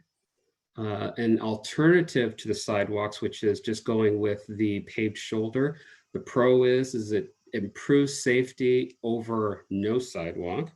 It does provide a place for pedestrians, and it is a low-cost alternative. The cons, it's the highest maintenance cost for homeowners in respect to not doing any sidewalk because of the removing of the striping would have to be replenished regularly. But when pavement has to be redone, it's a lot wider. And then there's a potential for the walkway to be blocked by vehicles that may want to just park there or put something in the way of garbage cans or something. So I can open that up for discussion. So this is new construction only, correct? This is new construction only. This does not apply to existing roads. Councilmember Marshall? And thanks to the mayor for asking that clarifying question, new construction only, and I totally support having sidewalks there, or at least it may be at a minimum, maybe at a minuscule part of that, some alternative if it's appropriate, but I really support requiring sidewalks. Councilmember Shrubnik? Yeah, are all, this is again, has to be new. So new private roads, are they wide enough to accommodate sidewalks? Because all the ones that I've seen that are existing are way too narrow. So private roads only need to be 20 feet wide. Again, that's why I say there is no place for pedestrians. Like I said, our current standards don't require sidewalk at all for private roads. So this would at least require them for larger private road development. But yeah, it's only a 20-foot wide requirement for the pavement width from curb to curb. So I guess I'm not understanding. Would our existing road width requirements for private roads, assuming there is one, be able to even accommodate a sidewalk? If not, then this seems kind of like a moot point. So our current standards would not allow for the construction of a side. Well, depends on the location. There's a 5-foot buffer that's required between a paved road and a property line to the side. So you could put a 5-foot walkway within that space if they wanted to. But per our standards currently, it is just a 20-foot wide paved roadway.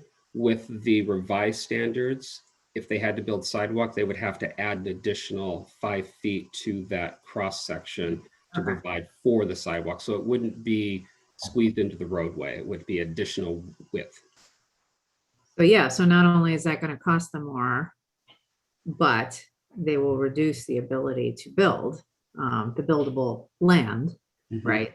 Because I am super all for sidewalks. That's what the number one thing that people want. But I can't quite figure out how this would work. But if it'll work, and if we're talking about developers as opposed to single family, I guess I'm supportive. I'm just still a little confused.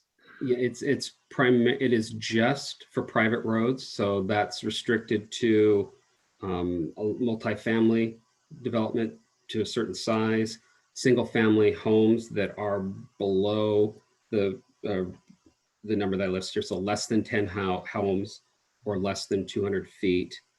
So that's only where the exemption would be allowed. Other than that, they'd have to put in a sidewalk. And then it's within commercial development, that can be a private road as well too. So sidewalk wouldn't necessarily be required there, I think. So yeah, if you provide the exemption that provides a narrower cross section, allows more space for homes to be built. If you require the sidewalk, that's going to take up additional space that would have to come from the land, so that they may reduce the size of the lot or the number of lots. Possibility.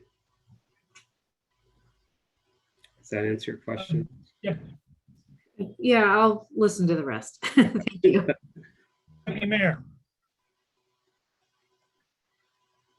I think what I'm in favor of would be sidewalks for anything larger than 10, and then alternative sidewalks for under 10. Does that make sense, John? And does that fall under one of the options that you presented, or is that some sort of hybrid that I'm? That would be a hybrid. That would be a hybrid. So what you would say is combining 3 and 4, which would be alternative to sidewalk for less than 10 homes, and then require sidewalk for 10 homes or greater. Yeah, and that's where I'd be comfortable, but just tossing it out. Councilmember Coogler, then Councilmember O'Kane. Thank you. I think once we start talking about 3 homes or more, I would like to see sidewalks there, because another pro that we didn't really talk about is that I think it activates spaces. It gives neighbors a place to talk and meet and socialize. So I think for me, that threshold of 10 seems like a lot. If there's room to build sidewalks on the private road, I would be in favor of something smaller.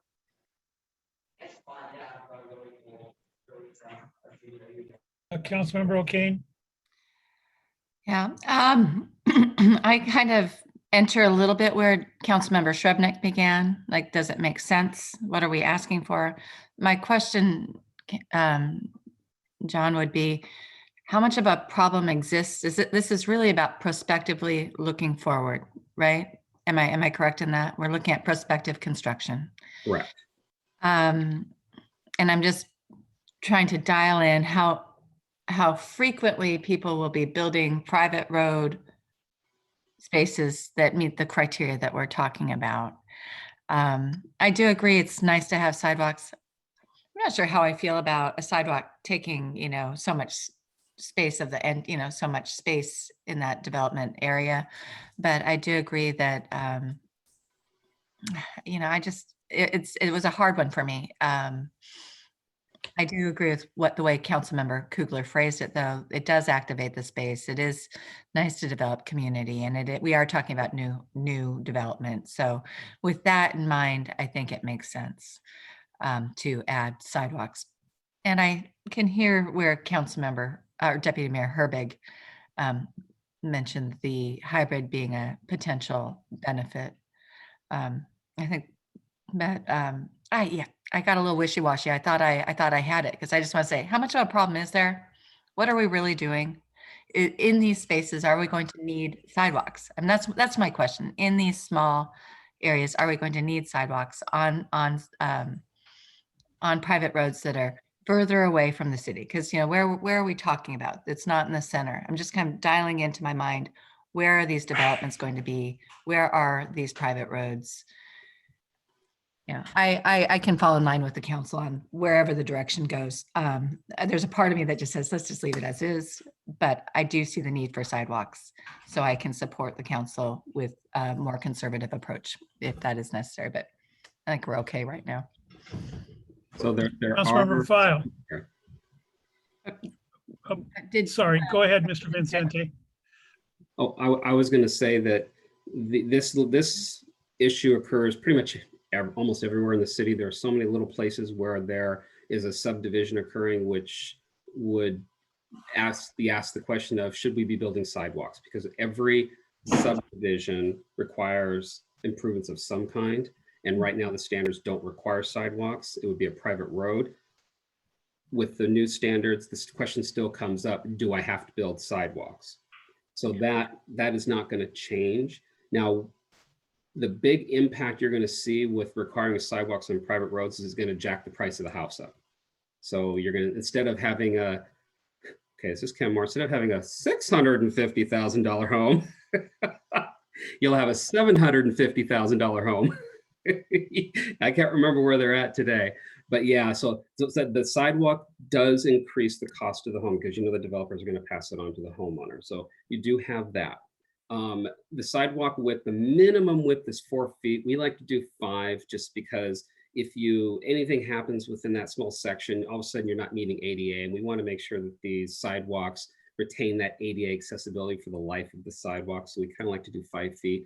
So you don't really want to shrink it down much more than that. So in terms of size and how much space it takes up, that's really the minimum you want to push. We're not requiring the amenity strip. So there's 4 feet that is taken out of that, you know, our typical frontage calculation. But for homes, you know, your typical short plat home is 2, 3, 4 houses. We don't get too many of the big ones anymore. So I think my guess is the majority of our development projects would fall into this exemption. We just had a couple developments that came up that were around 10 homes, but they're few and far between now. And thank you so much. That was actually very helpful for me. And what I wanted to say is the thing that impressed upon me, especially on items 2 and 3, was the safety value of having some changes. And so that's actually what moved me out of no change initially. But so I just wanted to share that. I think the safety improvements, lives, you know, our protection of pedestrians is what's most important. So it leans me more towards options 2 or 3. And I liked Councilmember Deputy Mayor Herberg's concept of a hybrid. I'm open to that. Councilmember File. Thank you, Mayor Baker. Mr. John Vicente, I'm in support of a hybrid between 2 and 3. And I want to tell you why. We really need to have that 5-foot kind of setback that's important for ADA reasons, just for the width of the sidewalk. But more importantly, we have to continue to grow in an innovative, open mindset for our quality growth in design and development. And the city of Kirkland does this beautifully, Edmonds, Redmond, and Issaquah. Even on these private roads where you can have maybe a smaller yard, but you do have the sidewalk with a smaller amenity strip with trees. It's beautiful. It's part of the plan of design that makes for a really inviting community. So I would support this with 3 houses or more. And I just want to make sure that's clear. But I appreciate your work on this. Thank you.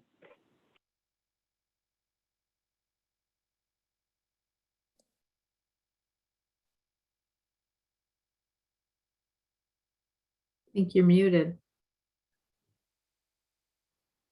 Mr. Vincenti, do we have a picture or do you need more information? I thought I saw a couple more hands, or maybe I'm mistaken. I'm looking for them. Councilmember Marshall, you got another question here? Councilmember Shrubnik actually is up before me. Councilmember Shrubnik. Yeah, no, I support a hybrid. I would support Councilmember Coogler's approach, which I think 10 is too many. You know, maybe something like if it's more than 4 or more than 3 or something like that. And the reason I picked those numbers is because if you think of like 4, that's like the length of 2 houses. It's like, can you walk safely 2 houses without a sidewalk? Yeah, probably. Are cars going to speed down 2 houses? Probably not. But you start to get more than that, you know, I don't know, it starts to feel less comfortable. And what I can do is I can match the road length with the housing. So if we have more than 2 houses long, what is that approximate length? And then that's when you would require a sidewalk. That's kind of what we did with the 200 feet. That's assuming 5 houses on each side. So. Councilmember Marshall. Thanks. Yeah, I think we have an opportunity to at least prospectively do better than whoever our predecessors were in King County in 1962, 1963, when this suburbia came in there, and several of us, grew up in it without sidewalks when the population was so much lower. And that may have worked somewhat for a while. We're able to play in the streets and all that stuff, but now this day and age, it doesn't work anymore. So I just urge, for public safety, that I think that we ought to have the sidewalks throughout, and it shouldn't be limited. You can have a through street or a private street that might be a through street, or that might have heavy traffic, or that might have anticipated greater density again that we don't know is coming up with the new planning requirements. We got an opportunity to do better than the old suburbia that everybody seems to agree that this increased population is coming. And I think we've got to put safety first.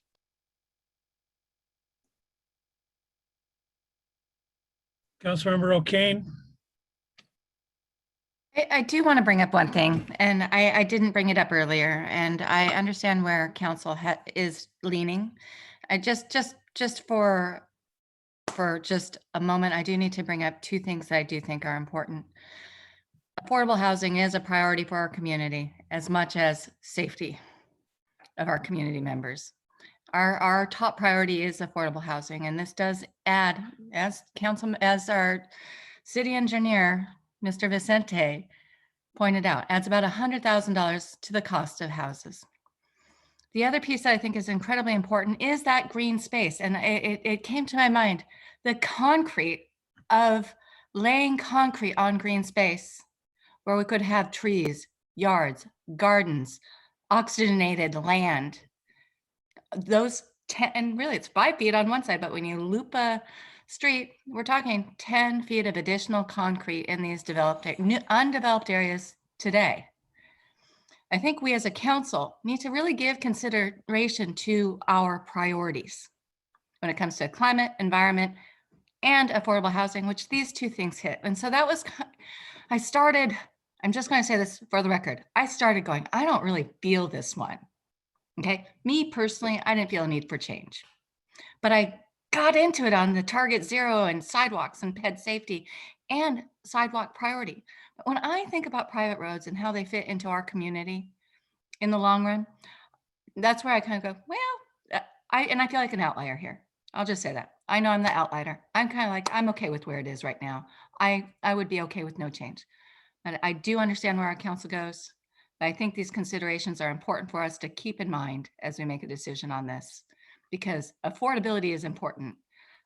And land not covered with concrete, we've got so much of it, and we do need to be safe, but that is a thing about sidewalks that we always have to bear in mind. It's expensive, and concrete's terrible for the environment. I mean, asphalt's not good, but concrete isn't good either. So I had to bring this up. I think it's really important that we just log that in. Thank you.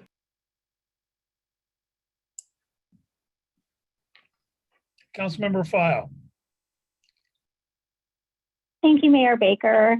So I just want to point out that, where one alternative has a option of a not so permeable surface, we can look to some of our surrounding cities that are looking at and applying alternative sidewalk surfaces that are, semi-permeable, like flex pave. That's about half the cost of a traditional sidewalk, let alone it's more environmentally savvy.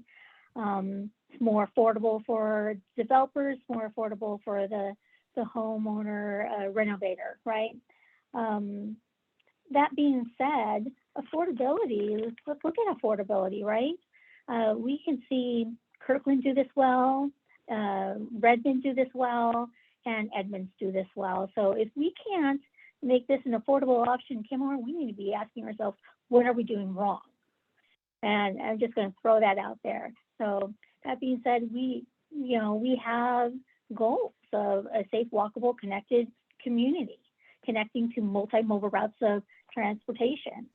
So, I think we have to stand with our values. And that's why I support a hybrid option, and that's why I support also more options in alternative materials that are actually better for the environment than just what's proposed. Thank you.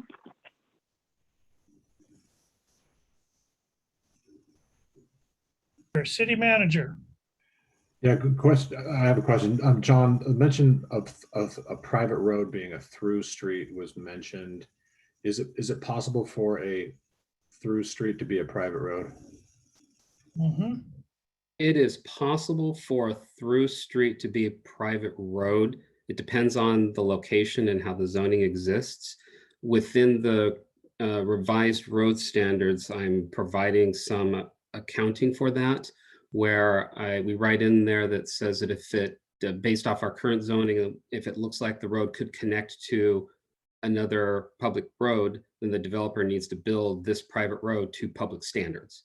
And they also need to include language in the tract that this road will become public should there be additional connections to that road.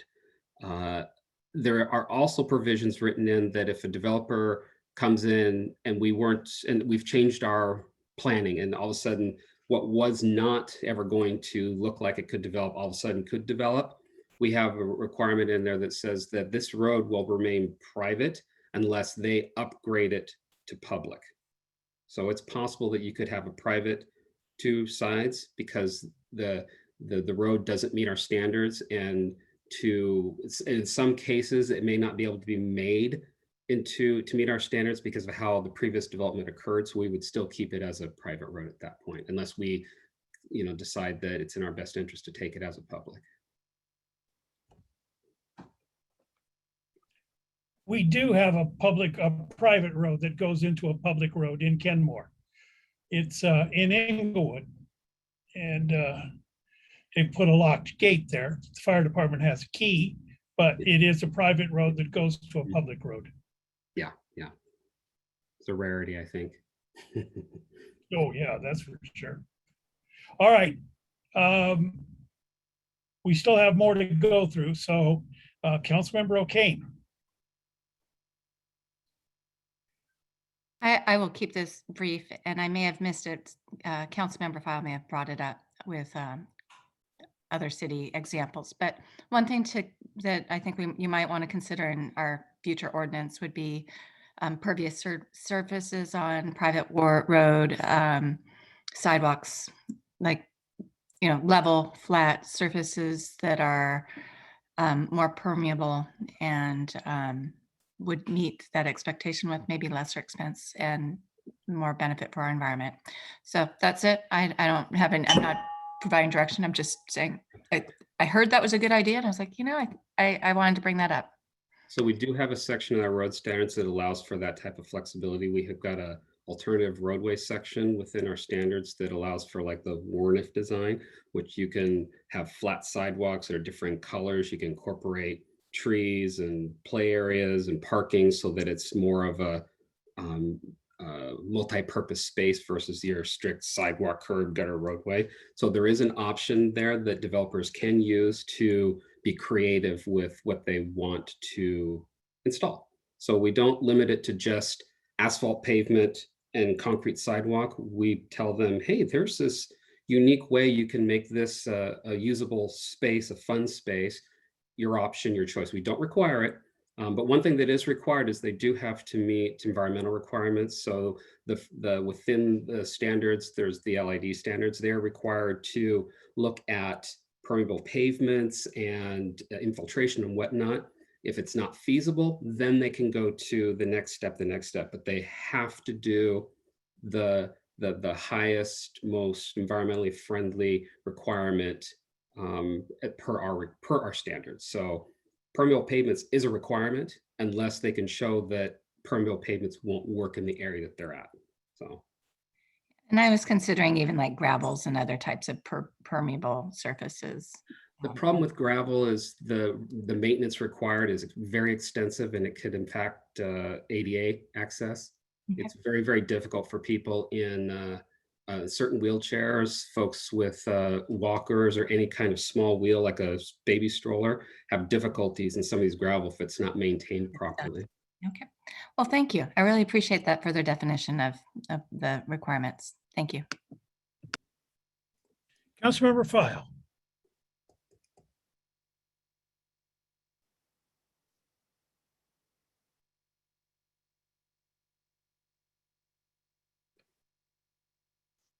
Councilmember File. No, I'm trying to lower my hand, but it's kind of stuck up there. Sorry about that. Oh, okay. All right. Mr. Vicente, is it clear? Yes, it is. Thank Directions you. we're leaning? Okay, great. Next one.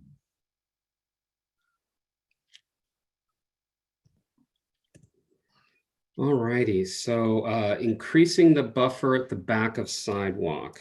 The current requirement within our road standards is we've got a buffer set at 1/2 foot for local roads and between 1/2 foot and 2.5 feet for arterials and collectors. This is back of sidewalk. This does not include the amenity strip that's between the curb and the sidewalk. The options we have is to retain the current buffers. We can go with the recommendation that I presented earlier, which is a buffer of 2.5 feet for local roads and 0 to 2.5 feet for arterials and collectors. Or we can increase the buffer beyond what I note in option 2. I do want to clarify that the arterial and collector buffer is 0 to 2.5 feet. Some of that has to do with what's already existing out there, and there's very limited. I thought that we're going to rip out our current sidewalk and build in or buy property just for the buffer. So that's why it's 0 to 2.5 feet, and that's why there's that range. So options 1 and 2, which is the retain the current buffers or increase the buffer on the local road. It's a lower cost to the city for our capital projects. There's a less need to take private property. The larger you go, the more land you want for your cross section, the more potential for private property is needed. It's a lower maintenance cost for whomever has to maintain. There is a greater chance for upkeep as well too, because it's a lot smaller. The cons, structures are closer to the sidewalk. And so instead of a house being so far away, it's actually a lot closer. I call that a con because for some folks that could potentially be a negative. Grass is likely to be at the back of sidewalk because there may not be enough room for a variety of other types of shrubs. It just depends on the size of the lot. For option 3, which is increasing the buffer beyond what I recommend in option 2, the pro is you get increased landscaping. So you have an opportunity to plant better landscaping, trees and shrubs. There is an increase in aesthetics. Grass is likely replaced with other forms of plantings. You do have increased screening and privacy for the homes adjacent to that area. The cons, it's a higher cost to the city for our capital projects. We would definitely have to acquire property in many instances. Private property may need to be acquired, or we may have to remove bike lanes or buffers or parking to accommodate a larger buffer at the back of sidewalk and to avoid purchasing private property. There is a higher cost to the city or the property owner, depending on who does the maintenance. This is redundant, as there are specific setback requirements for houses and most structures except for within downtown. And this area would most likely already be planted on the private property. There's also a decreased visibility from the street. And for some, that could be a safety issue. They like their home to be somewhat visible to the street. So I will open this one up to discussion. Any questions, comments? Councilmember Shrubnik. Well, yeah, I mean, option 3 almost seems like a straw man. And I was getting lost between 1 and 2. So anyway, just 1 or 2. Yeah, so seemed like there was another comment that I had, but it was, you go over the options, but it was hard to remember what was what. So, Let me add a little clarification. The current standards of 0.5 that exist are back to sidewalk. I increased it to 2.5 feet, and that was at the request of North Shore Utility District. They require that their water meters go at the property line, and we're finding that those meters that lie in the sidewalk are becoming problems with ADA, and they're having to be adjusted or moved because they're creating trip hazards. And so I increased that buffer so that there's room for the meter. That's the main reason for the increase in buffer. But for the most part, option 1 and 2 are relatively the same, except for that one little incremental increase for the water meters. okay. That's why the increase. Yeah. And this is the first time that you mentioned in your preamble that we're talking about existing developments and existing roads as opposed to new development. So are we really talking about ripping out existing and putting in new, or are we specifically talking about when something new goes in? So this would be when something new goes in, but it could be a private developer or it could be one of our capital projects. For example, if we decide to build sidewalk in an area where there is no sidewalk, and council has directed us to have a 10-foot buffer back a sidewalk, then that's more space that I have to account for. Then I'm having to either build out that or purchase the property from the adjacent neighbor so I get that 10-foot buffer. So that's where the impact could occur in a situation where the city has to come in and do some work. But it's 0 to 2.5, not 10, right? I mean, That's for I'm sorry. Yeah, it is confusing. So option 3 with the increased buffer would require an increased cost to a developer and to the city. The option 2 is an incremental increase in cost to the city, but I felt that it was necessary to provide that to get those water meters out of our sidewalks so our sidewalk isn't a problem. Yeah, and that's what I was running into with the 73rd overlay walking the sidewalk. I see all these meters and I'm like, well, we gotta get that fixed and I gotta get that one fixed. And so that's what I'd said. I need to increase this buffer because this is not, it wasn't a good thing. All right, Deputy Mayor. So maybe I need some clarification here, but when you're talking about increasing the buffer for NUDS meters, are we talking about increasing city right-of-way acquisition costs to make NUDS life easier, or are we talking about increasing city right-of-way costs because we're responsible for what their meters do to our sidewalk, or is it some other situation? So recommending increasing the buffer where we have the space for it. If we have a location where there isn't enough room for it, then that meter would have to go into the sidewalk. But I want to make that standard a requirement for development so that they have to provide that extra 2.5 feet. For us, for the city, if we came in to do a project and that space was available, that would just be extra space that we would have to address, whether it be landscaping or what have you, and then the meters would go in that place, and then whoever maintains that has to maintain that as part of the right of way. So that would either be the city or the adjacent property owner. But it could result in more cost to us if we find that we need to get that meter out of the sidewalk for one reason or another. So we're responsible for how NUDS meter affects our sidewalk? No, we're not responsible for that. For the locations where NUDS meter is creating a problem, we would have to get them to make adjustments. As an example, some of the meters that are in the right of way in the sidewalk are not ADA compliant, so NUD would have to replace the lids on those. So am I correct then in saying, I mean, maybe I'm seeing this wrong, but the way I'm hearing it is we're actually talking about taking a cost shift, taking on additional costs on the city side to mitigate potential future costs on NUD side. Am I totally misreading that, or?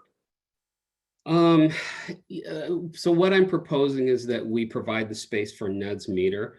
If it requires additional right of way, I would go to NUD and say, well, if you want it out of the side, if you want that additional space, then you're gonna have to purchase it, but NUD's not gonna do that. So it would either we would have to decide to put it in the sidewalk, or we would have to do the additional purchase.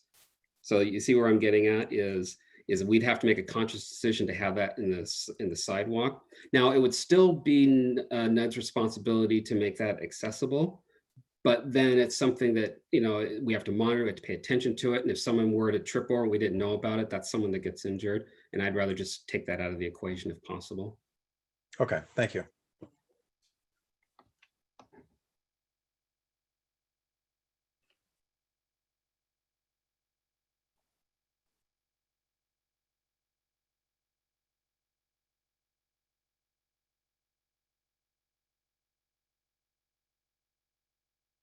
Mayor?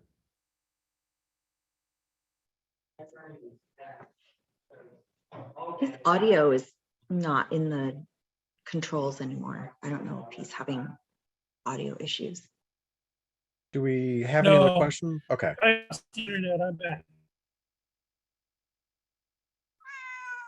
Mr. Mayor, it seems like your audio is a little glitchy. Do you want me to get us through this? Yeah, go ahead, get us Okay. through this. Do we have any additional questions, comments for Mr. Vicente? Do you feel like you have the direction you need? Was that a question, Councilmember Coogler? I was just going to share, I think option 1 or 2. I think option 2, which you recommended, sounds good to me in this case for ADA long-term compliance. Do you feel like you have the direction you need, Mr. Vicente? Or should we poll everybody? If all of council is comfortable with option 2. Is there anybody opposed to option 2? I think we've got consensus there. Great, that's all I needed. All right, let me pull up my next option item.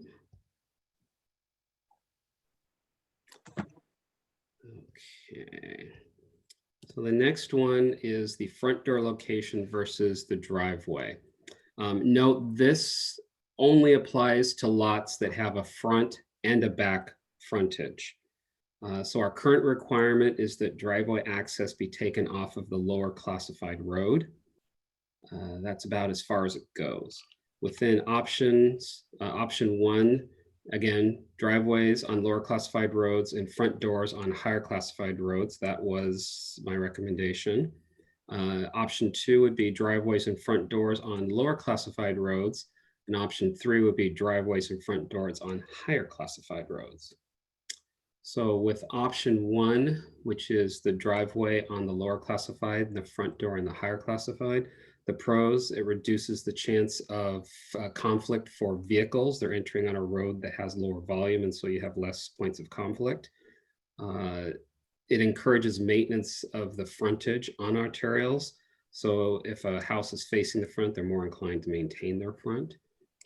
You get a house view on the arterial versus a fence view. The cons, getting access to driveways may confuse first-time visitors. Option 2, which is the driveway and front door on lower classified roads, that's the current standard. That option, the pro is it reduces the chance of conflict again because we have roads entering onto a lower volume road. There is no confusion for first-time visitors, front door, driveway, all in the same spot. The cons, it will tend to reduce maintenance on the back of the lot frontage. So for example, like on Simon's, where you have house back facing and maintenance isn't being done. You do have a fence view versus a house view on arterials. Option 3, where you have driveways and front doors on higher classified roads. The pro for that is it encourages maintenance of the frontage of these arterials. You get a house view versus a fence view on these arterials, and there's no confusion for first-time visitors. The cons is there's an increased chance of conflict. You've got more traffic on arterials, and so with more cars trying to enter onto that road, there's a greater chance of crashes occurring. So I will open that up for discussion. Councilmember Shrubnik? Yeah, I think the main issue for me is that the front doors are on the major street, and I don't really care where their driveways are. So I'm not sure why we're regulating that, frankly. I think people should be able to put their driveway wherever they need to put it. So that would be my vote.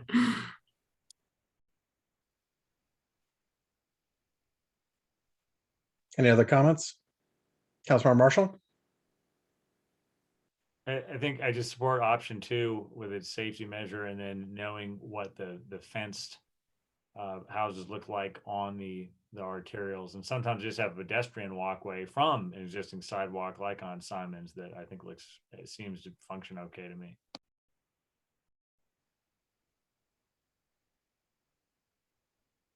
Councilmember File.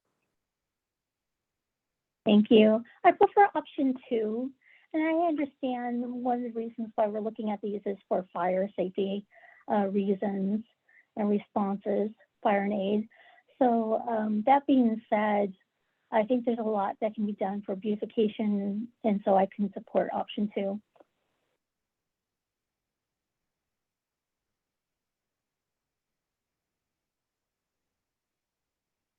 Okay, I'm not seeing any other hands. So I'll just say what I was thinking looking at this. I actually am in favor of getting rid of as many curb cuts on, especially on busy streets where we're more likely to have our bike and pedestrian networks, because those curb cuts create more conflict points for walkers and bikers.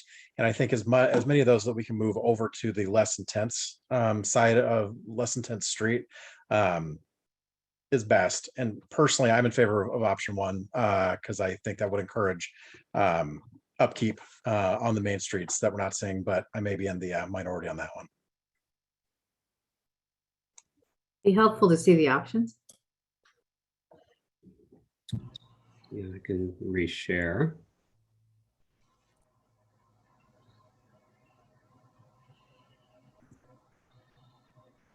You want to see the pros and cons or just the listing of options? Because I don't have the titles on there. I think the listing would probably be fine. Okay.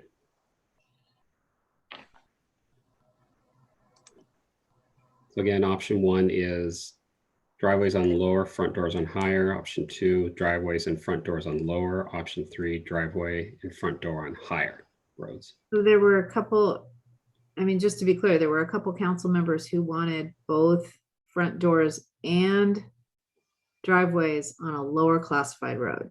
Correct. Okay. I don't, but that's me. That doesn't, I don't know why we would do that. We want to have, that doesn't make sense to me, but that's just me.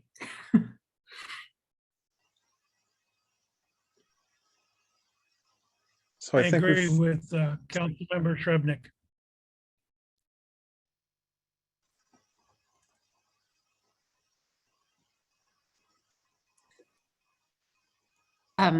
Councilmember O'Kane. I just want to, this one, I think Deputy Mayor Herbig brought up a really good point regarding safety.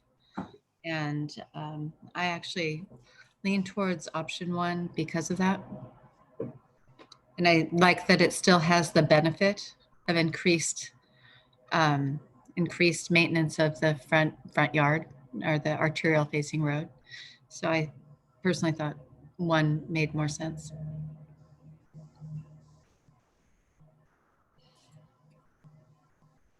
Councilmember Coogler. I think I'm also leaning towards 1 as well. I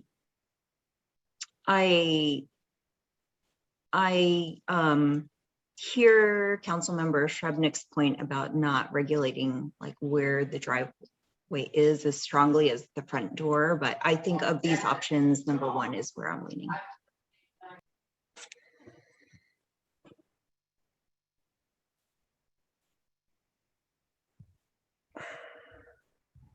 I'm not seeing any more hands right now.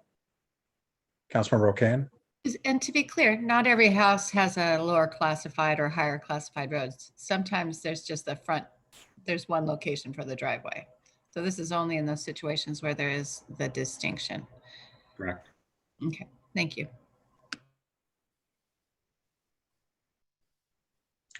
So do we want to go through the options really quickly and do thumbs up? And the mayor can just say yes when we get to whatever one he agrees with? All right, where are we on option one? Who's in favor of that?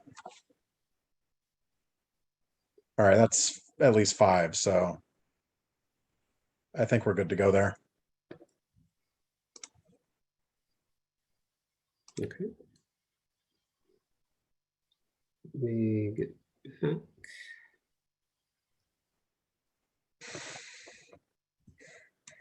All right, native plant use. So the current requirement is we've got a tree species list as approved by the city, which hasn't been updated since I believe 2004. There is no language on any other types of landscaping required in the right-of-way. So the options that we have, we can use all native trees and shrubs. We can use a mixture of native and non-native trees and shrubs, which is what I'm recommending. Or we can keep with the current requirement and not have any requirements for shrubs or landscaping within the right-of-way and go with our existing tree species list. Councilmember Shrubnik. Hold on. Yeah, we had a great tutorial on this at Coffee with Council from a very informed resident.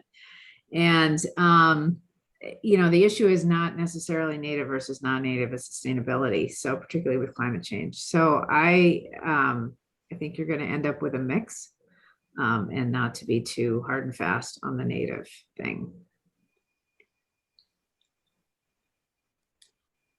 So would you like me to go through my pros and cons?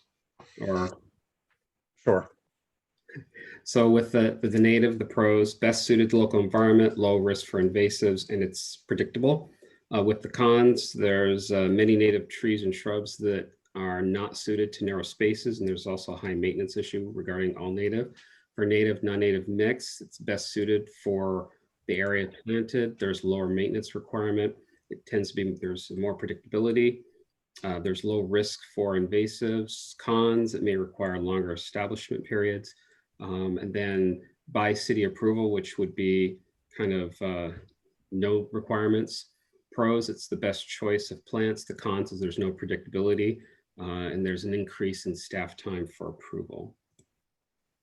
So I will stop the sharing. All right, Councilmember File and then Councilmember Marshall. I support option 2 for many of the same reasons that occurred at Coffee with the Council. Why on Pacific Northwest Native American plants are good in general. We do have to look at drought resistance and tolerance to heat and wild changes in weather extremes as we continue to escalate through the climate crisis unless we change fast enough. So for those reasons, I'm going to go with option 2. Councilor Marshall.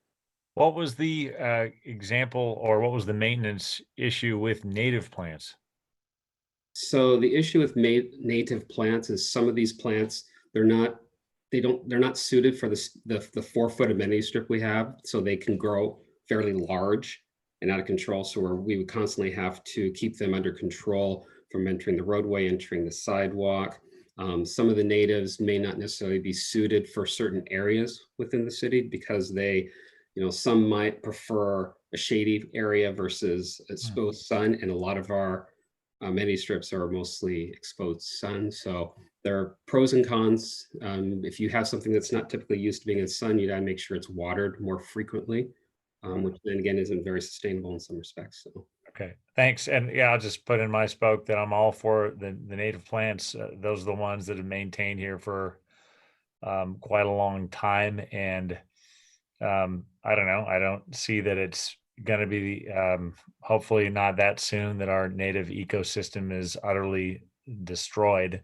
I know salal is a very durable shrub. There's Oregon grape. There's, all kinds of our native trees, Doug fir and Western red cedar, all the rest of them. They're the things we're trying to save. So I'd be all for those. Thanks. Councilmember O'Kane. Was there going to be a list, a selection list of native, non-native, if we were to go that route? I do recognize the environmental conditions that might require more drought-tolerant plants, but I also do lean towards preferring native species. But I think about when I lived in Seattle, the city of Seattle, there's this expansive list of what you could choose for trees, for example, for your planting strip. So I'm just wondering, are we providing that? Because I think some, well, I think that you know, with non-native species, we don't want every, you know, we'd want some limitation on that.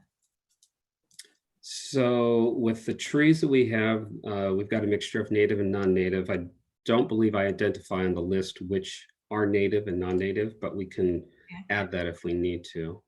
Yeah, and I think I meant also include first. So would we be expanding to add shrubs to the list? So we would still have a list. I think my real question is, with the native, non-native approach, we'd have a list to guide our residents.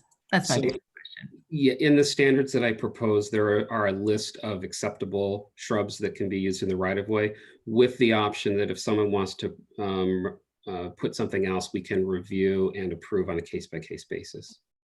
Thank you. Councilmember Coogler. Thank you. I was also at Coffee for Council, so also got that great lesson from one of our residents who explained the value of using non-native plants for the appropriateness of the location, maintenance requirements, drought tolerance, and all those. So I would also be in favor of option number 2.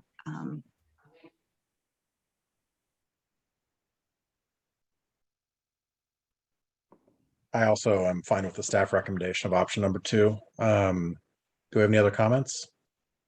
Questions? Do you have the direction you need, Mr. Vicente? Yes, I do. Thank you. Yep.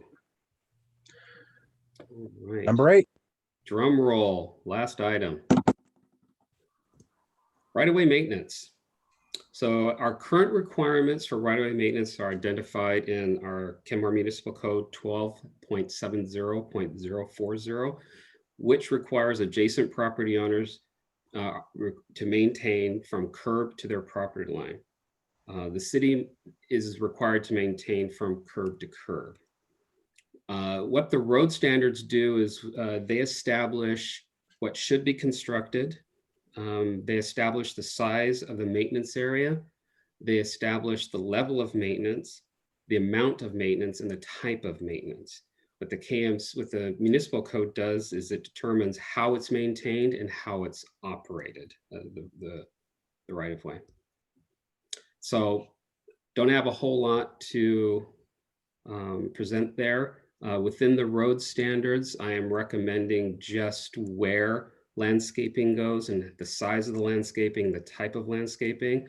All of those options dictate how it gets maintained, whether it is mowed, trimmed, pruned, whether it's watered or not watered. It provides guidance as to how much gets done, meaning how wide is the planting area that provides it, what kind of plantings go in there. Is it ground cover and trees? Is it shrubs or trees? What's going on in that area? Is it just grass? It also identifies the level of maintenance. Do they have to do a lot of watering, a lot of pruning, a lot of edging, a lot of mowing? Is it minimal? Is it major? So those are the things that we control within the road standards. Who actually does the maintenance, that's within the code.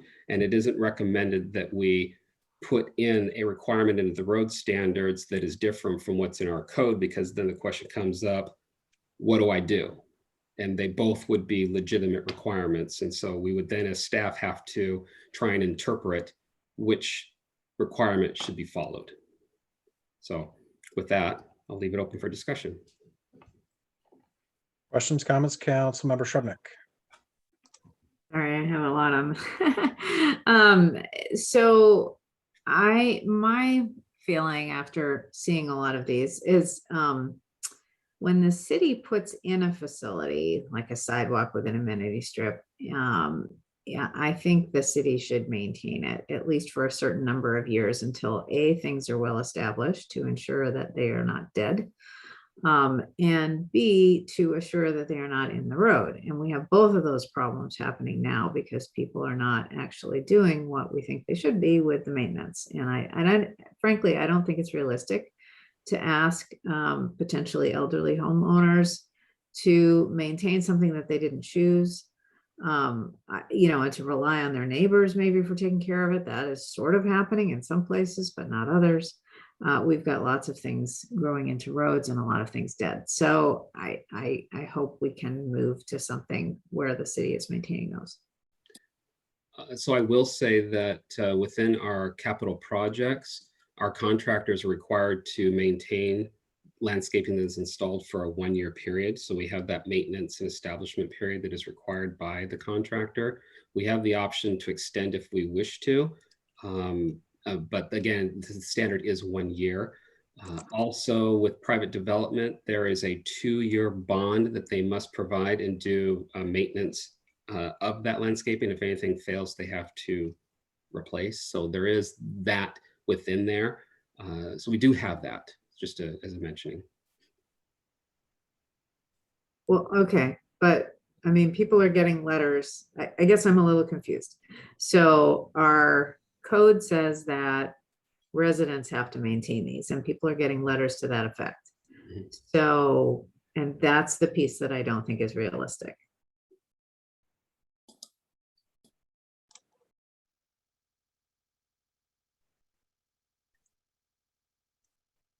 Councilmember File.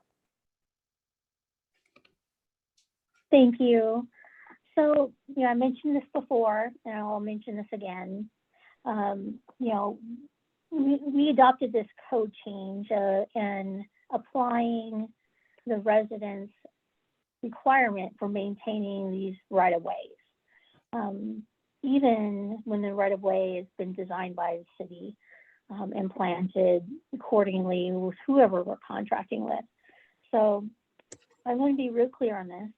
I don't think this is working, and it's not working efficiently or well. Therefore, I really believe we need to return our code back to what it once was, or recall this code.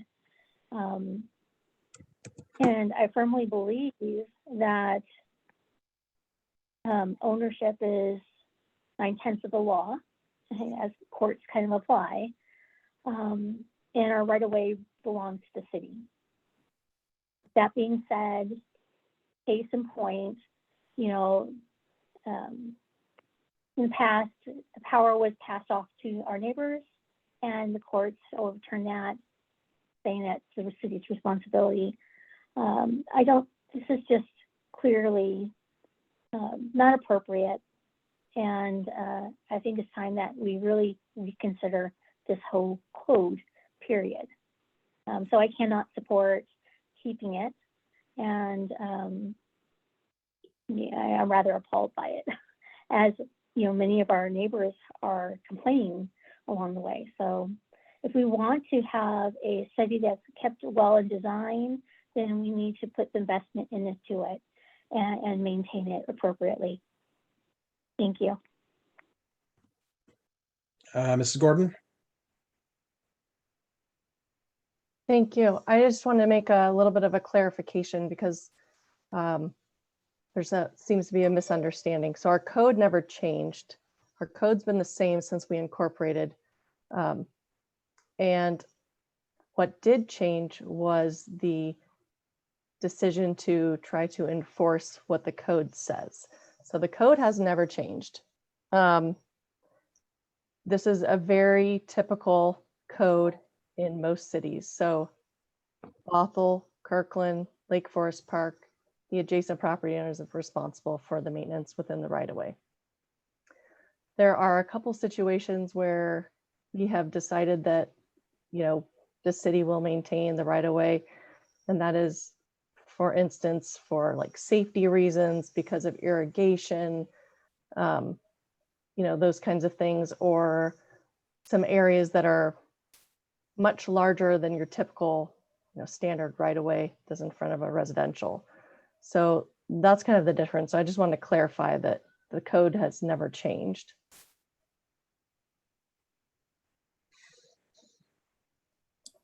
Councilmember Shrubnik. Yeah, I think the distinction to me is when the city puts in a facility. So the city puts in a sidewalk with an amenity strip. That's where I have trouble then saying, oh, but you have to maintain it. We put it in, but you have to maintain it. If a homeowner comes in and there's, you know, a 50-year-old existing condition there that has no sidewalk, it's just dirt. I mean, yeah, sure, they're going to maintain that. But when the city affirmatively goes in there, not a developer, the city, and puts something in with plants that they choose and maintenance that may be entirely different than what a homeowner would choose, I think that needs to be on the city.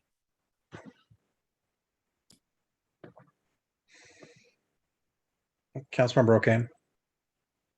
May I ask, or what I'd like to ask is, are there locations where that happens, where the city puts in? And I would just like an example of that. And I do think, I mean, I err on the side, if it's city property and the city's done it, I want us to maintain it. I see where Councilmember Shrubnik's coming from. It seems like we have a scope of work for, you know, public works and landscaping, which we got a great review of last week. It surprises me that these amenities would not be included, but I'm just curious about that. Like, I'm trying to think. I'm trying to small example and a big example. So big example is 155th, and that's kind of the quintessential. It's going haywire in some places, and a few homeowners are actually maintaining it. And then the small example is 62nd, right near where I live, actually, where again, it's very different, small street, but same idea, sidewalk with an amenity strip. And then you also have the roundabouts that are not maintained. So I don't know how that fits into the whole right-of-way spectrum too. And I'm just going to say from my experience on roundabouts, I used to live when I lived in Seattle, we had roundabouts, but it was the neighborhood's maintenance for the roundabouts. It was our responsibility to maintain them. And I do think in some sense that does make sense, but I can see the corner of 155th, that does feel like city property. It doesn't seem like we're talking about the corner where guest houses would be my. Well, the whole 155th, we put in sidewalks for quite a ways on 150 or 153rd. I can't remember if it's 155th or 153rd. It like turns to 155th, I think. So it goes quite a ways up the street. Yeah. Yeah. For me, my interpretation is when it's in front of a house, when it's in front of a regular property, it's just pretty common in my experience for property owners to maintain what's in front of them once it's been planted. So, but I could see in bigger areas that feel more uncontained, like really public.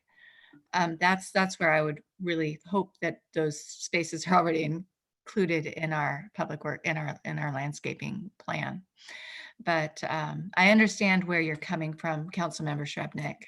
I can see how the scope, now, mind you, I'm all for green jobs. Hey, if we want to hire people to do this, let's go, let's lead. Okay, but that's a lot of money. But I'm in, you know, because I love beauty and I love trees and it's good for the environment. It's good quality jobs. But I can see how that could get really hard, tenuous for me to actually comprehend just sitting here in the chair, how broad that could go.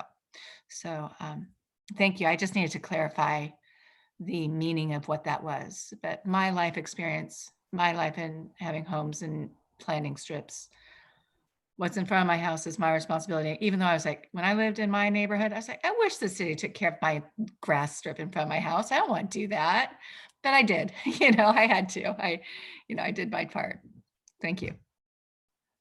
And I think maybe we've gotten a little, just from what Mr. Vicente first presented to us when we went into this topic, it was to differentiate the two things. And I think we've gone from the road standard discussion over into the separate policy area that is separate from the road standards. At least that's what I was understanding. What John was saying when we had shifted to that, right? I thought that's what we were. Well, we hadn't shifted to the code. We hadn't shifted. We're still on road standards, which is one thing. The code is separate and isn't really part of what we're talking about tonight, correct? I mean, correct me if I'm wrong, staff, but. Yeah, Okay, I thought during- that's why it was being presented, but sorry. Yeah, during our September 27th council meeting, when I was presenting the road standards, there was a discussion about right-of-way maintenance. And it wasn't clear to me if council was saying that, well, we need to address right-of-way maintenance before we can approve the road standards. And so I wanted to clarify at this time that there is a difference between right-of-way maintenance and what the road standards are doing. And just so that there was understanding that the road standards won't be addressing who maintains the right-of-way, that it's purely going to be used to identify what gets maintained in the right-of-way and how it gets maintained, or sets those levels. So that was the purpose for adding this to the agenda today, was to provide that clarity, because it was unclear to me as to why it was brought up as part of the road standards discussion on the 27th.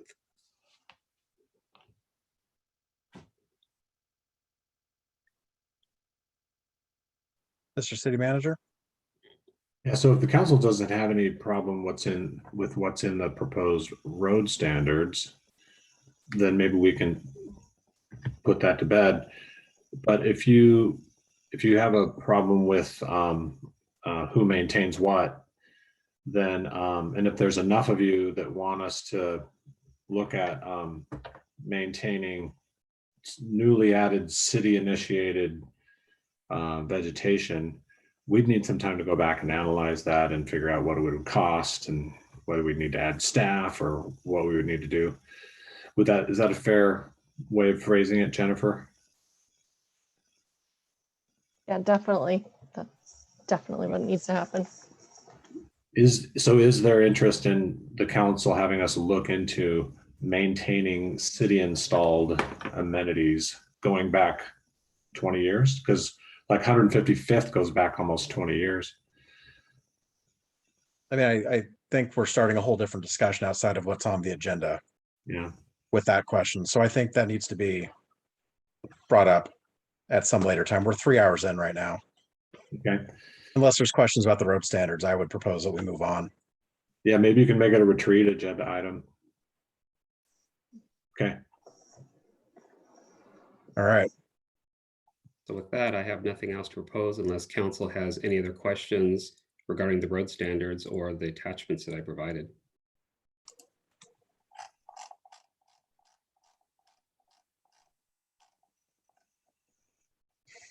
All right. Thank you. Thank you. Item number D, Sound Cities Association Regional Boards and Committees. Mr. City Manager. Yeah, thank you, Your Honor. I'd like to share my screen and I'll bring up the agenda item from the Public Issues Committee at Sound Cities Association from the October 13th City Council meeting. So the Sound Cities Association has authority to appoint elected officials to various regional boards and committees. And so that once a year process is opening up here. And so they're wanting to find out what elected officials from the different cities are interested in serving on these regional boards and committees. So this is the kind of the beginning of the list. It's a long list. I can scroll through it. But the main point here is that SCA is saying, hey, we don't want more than one council member from a city applying for the same committee. So they're putting it on you to decide which one council member from your city is going to apply for a committee. Does that make sense? I don't see. Yeah. So I guess what I need to know is, of these different committees, which ones are you interested in applying for? And if there's more than one of you interested in applying for them, then you're going to need to arm wrestle for it tonight. Do you want me to scroll through these, or do you already kind of know which committees you're interested in? Councilmember O'Kane. Well, I can say that I'm planning on applying for flood district. with it due to its relationship to my participation in Riot 8 and our city's commitment to this Sammamish restoration, and my passion for those projects really makes me very interested in representing Kenmore and being part of SCA on the flood district, along with the point that there hasn't been sufficient northern county representation on the flood district board for many years. So I'd like to apply for that. Mayor Baker?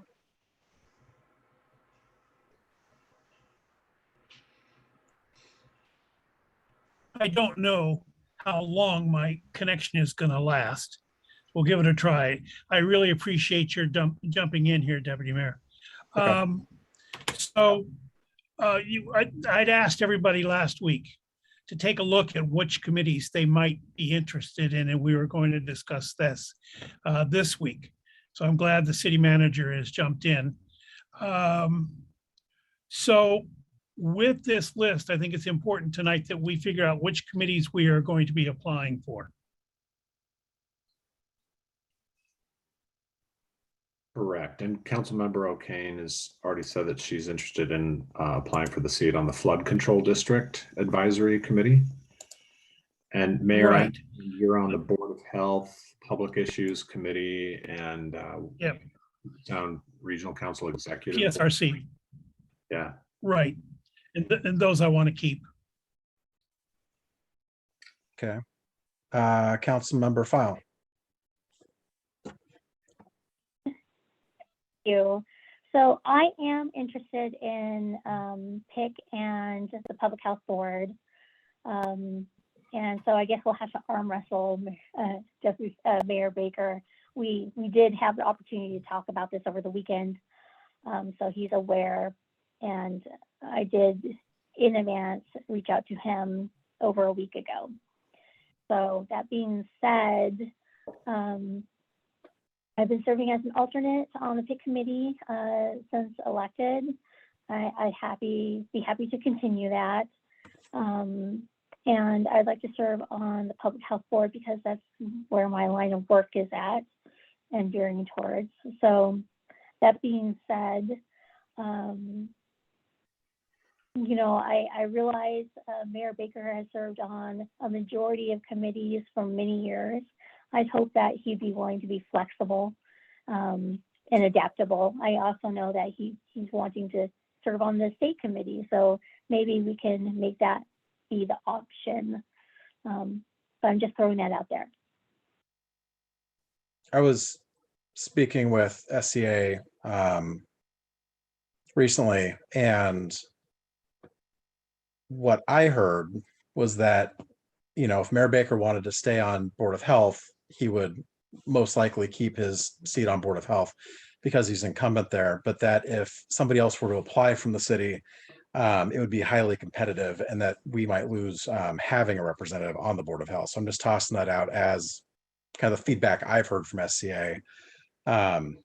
My understanding is it takes people, especially BOH is a popular one, and it takes people sometimes a few years of applying to get an appointment or to become an alternate. So that's just something to think about. I appreciate that, Deputy Mayor Herberg, and we only can have one applicant per committee, period. Right. Otherwise, both applicants get thrown out. And even persons applying to a new committee for the first time aren't likely to be appointed to the committee.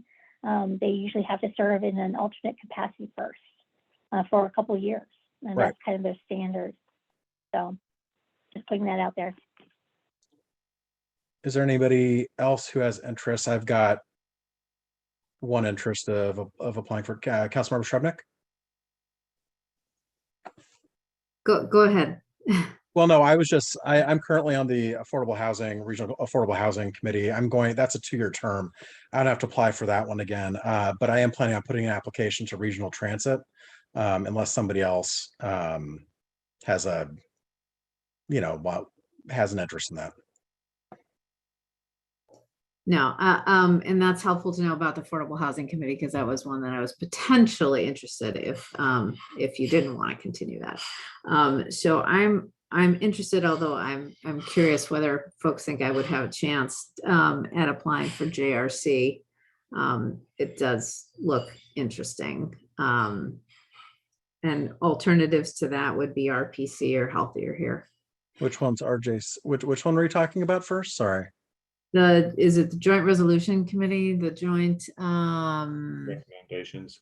Thank you. Joint Recommendations Committee, yeah. Oh, okay. That distributes the CDBG money. Yeah. I'm curious if Nigel or I have no idea. David have a sense of that.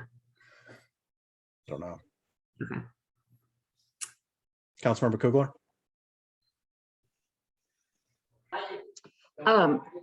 I think JRC sounds really interesting. And if you have an interest, Councilmember Shrubnik, you should go for that.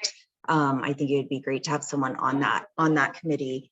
I am probably not going to apply to any of the SCA committees. I am interested in keeping ETP and possibly being the alternate on RIA 8, since we don't currently have one assigned.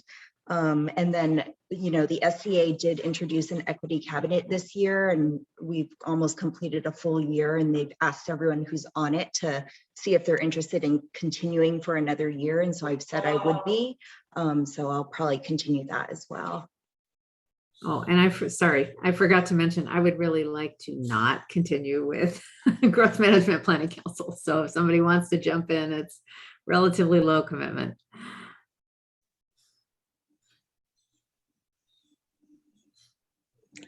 All right, so it sounds like everybody who has an interest in the committee has spoken. Sounds like we have one arm wrestling match, for lack of better term. How do we want to resolve that?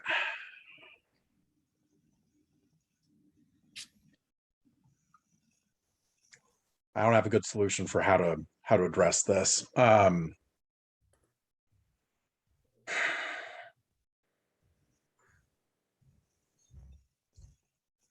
The mayor's still on the call? Oh, I think he's fallen off. Councilmember Marshall? Do we really think they're gonna like reject both if two people apply? That's their policy. And they've actually had that happen in other cities, and people have done it punitively to punish council members they didn't like, to keep them off of boards. And it's made a couple cities look fairly unprofessional and in a poor light, at least at the SCA level. So that is something that has happened, and it's not a good look. So we do want to get this kind of figured out. Councilmember Shrubnik? I suggest that they hash it out between the two of them. But that's just me. Yeah, I mean, I would prefer that the council not have to, you know, vote whether Yeah. who applies. Councilmember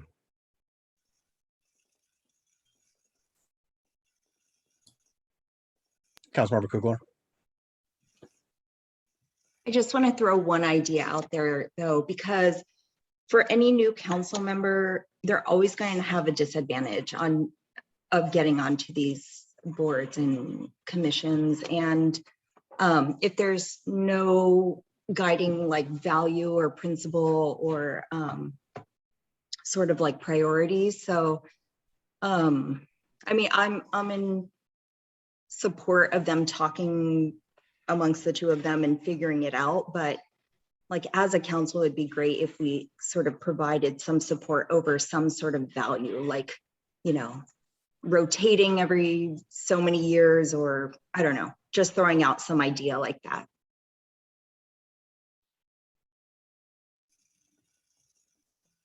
Councilmember File, is that your hand up? Yes. Okay. You know, I really do like that idea, Councilmember Coogler.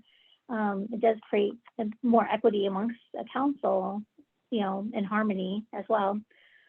But these aren't the only boards and committees. There's state committees too that Sound Cities Association has pulled seats on. I know this is something that Mayor Baker and I talked about, which is the fact that he has wanted to serve on the state committee.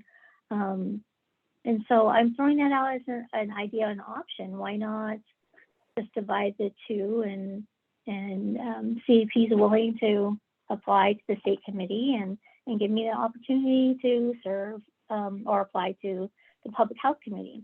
If it doesn't work out and it gets elected for the public health committee, well, that's fine, you know. But that being said, I think it's a good option, and I think it's a good, you know, in between solution. Mayor Baker, do you have anything you'd want to add to this conversation? Or are you there?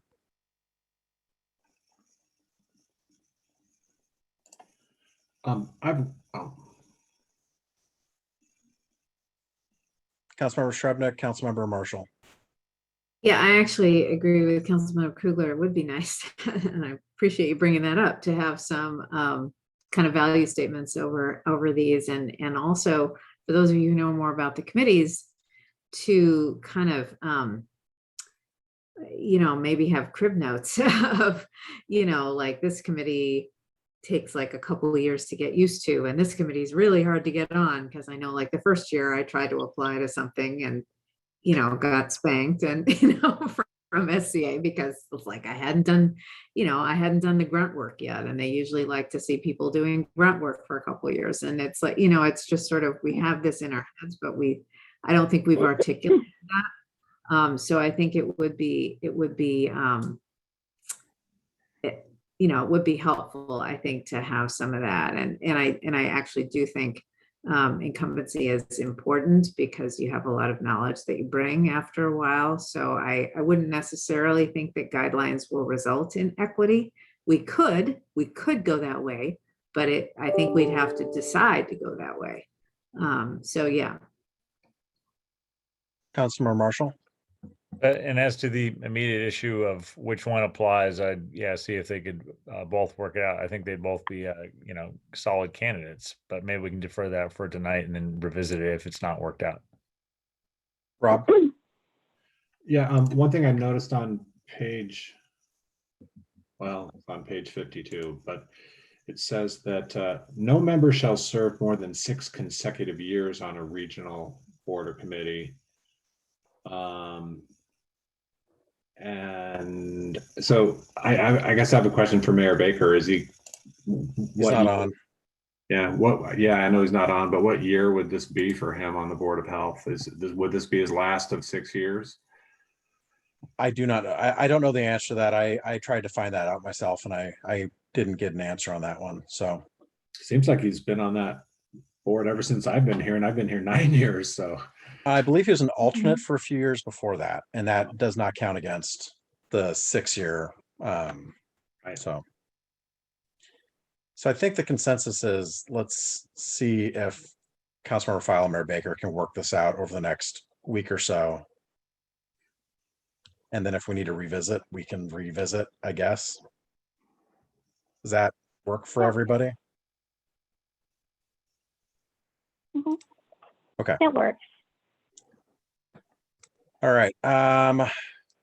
King County redistricting. I normally would have pushed for a break by now, but we're down to just the last piece. So can we get a quick update on King County redistricting? Rob? Yeah, on the King County Council districts, you know, the redistricting committee, they have 3 different options. You've probably all seen them, but if I can share my screen on this one as well, there's a pretty cool interactive map. So can you all see that map? Yes. Yep. Okay. Yeah. So this is the world as we know it today. And then here it is with city boundaries. Okay, I'm going to unclick city boundaries for a second. But then here you have Plan A. So what it does is it grows District 1 a little bit into Kirkland, and I guess that's Kirkland as well. So it grows it here a little bit. And I'll just click on city boundaries so you can see where our city boundary is.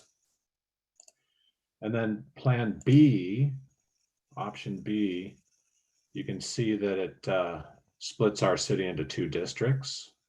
So here's the city boundaries. And then Plan C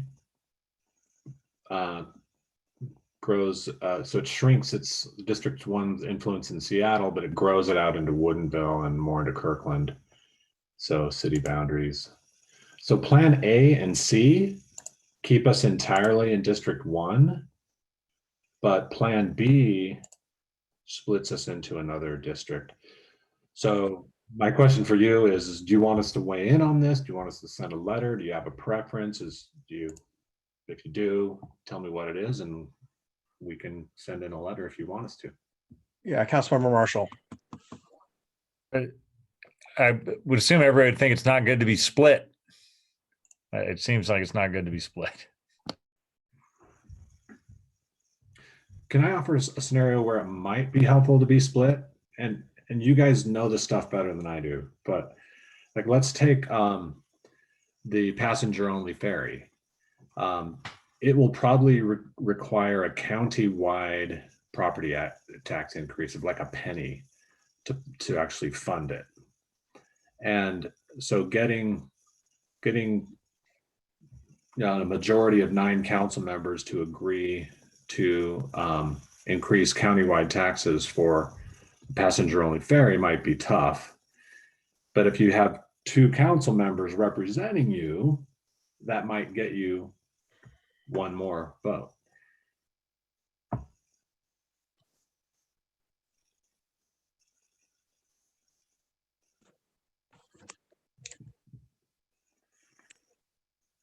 I'd prefer to not see a split, but that's just me speaking. I think that's a consensus we have here. The cons outweigh the pros. Yeah. Okay. Seeing a lot of head nods. You want us to weigh in on it, or? They're doing public hearings. Is it next week? Essentially, I can't remember. They're doing a couple public hearings in the next week or so, or open houses or some sort of public forum. But I think I emailed you about when I brought this up. Yeah, I can find it. It's right here. So they have, am I still sharing screen? Probably not. But they have town hall meetings on tomorrow at 2, Wednesday at 2, and Thursday at 7. Thursday, yeah, they're saying Tuesday, but it's Thursday at 7. Yeah. Do you want to send anybody to that from the council to represent us, or? Councilmember File? I have a question, or a comment for consideration for writing in a letter of support or a statement. Amongst these divides and different maps, there are some racial and social inequities and differences that the new maps highlight. So I think those issues do need to be addressed in any statement that's made. Other than that, I don't know if there is any great interest for anybody else to give comment, but I'd be happy to give a live comment during that meeting.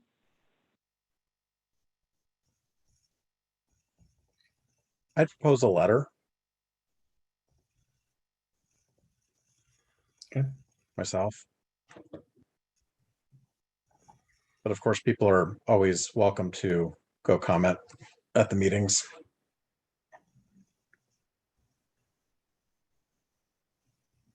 So we have general agreement that a letter aimed towards a single district.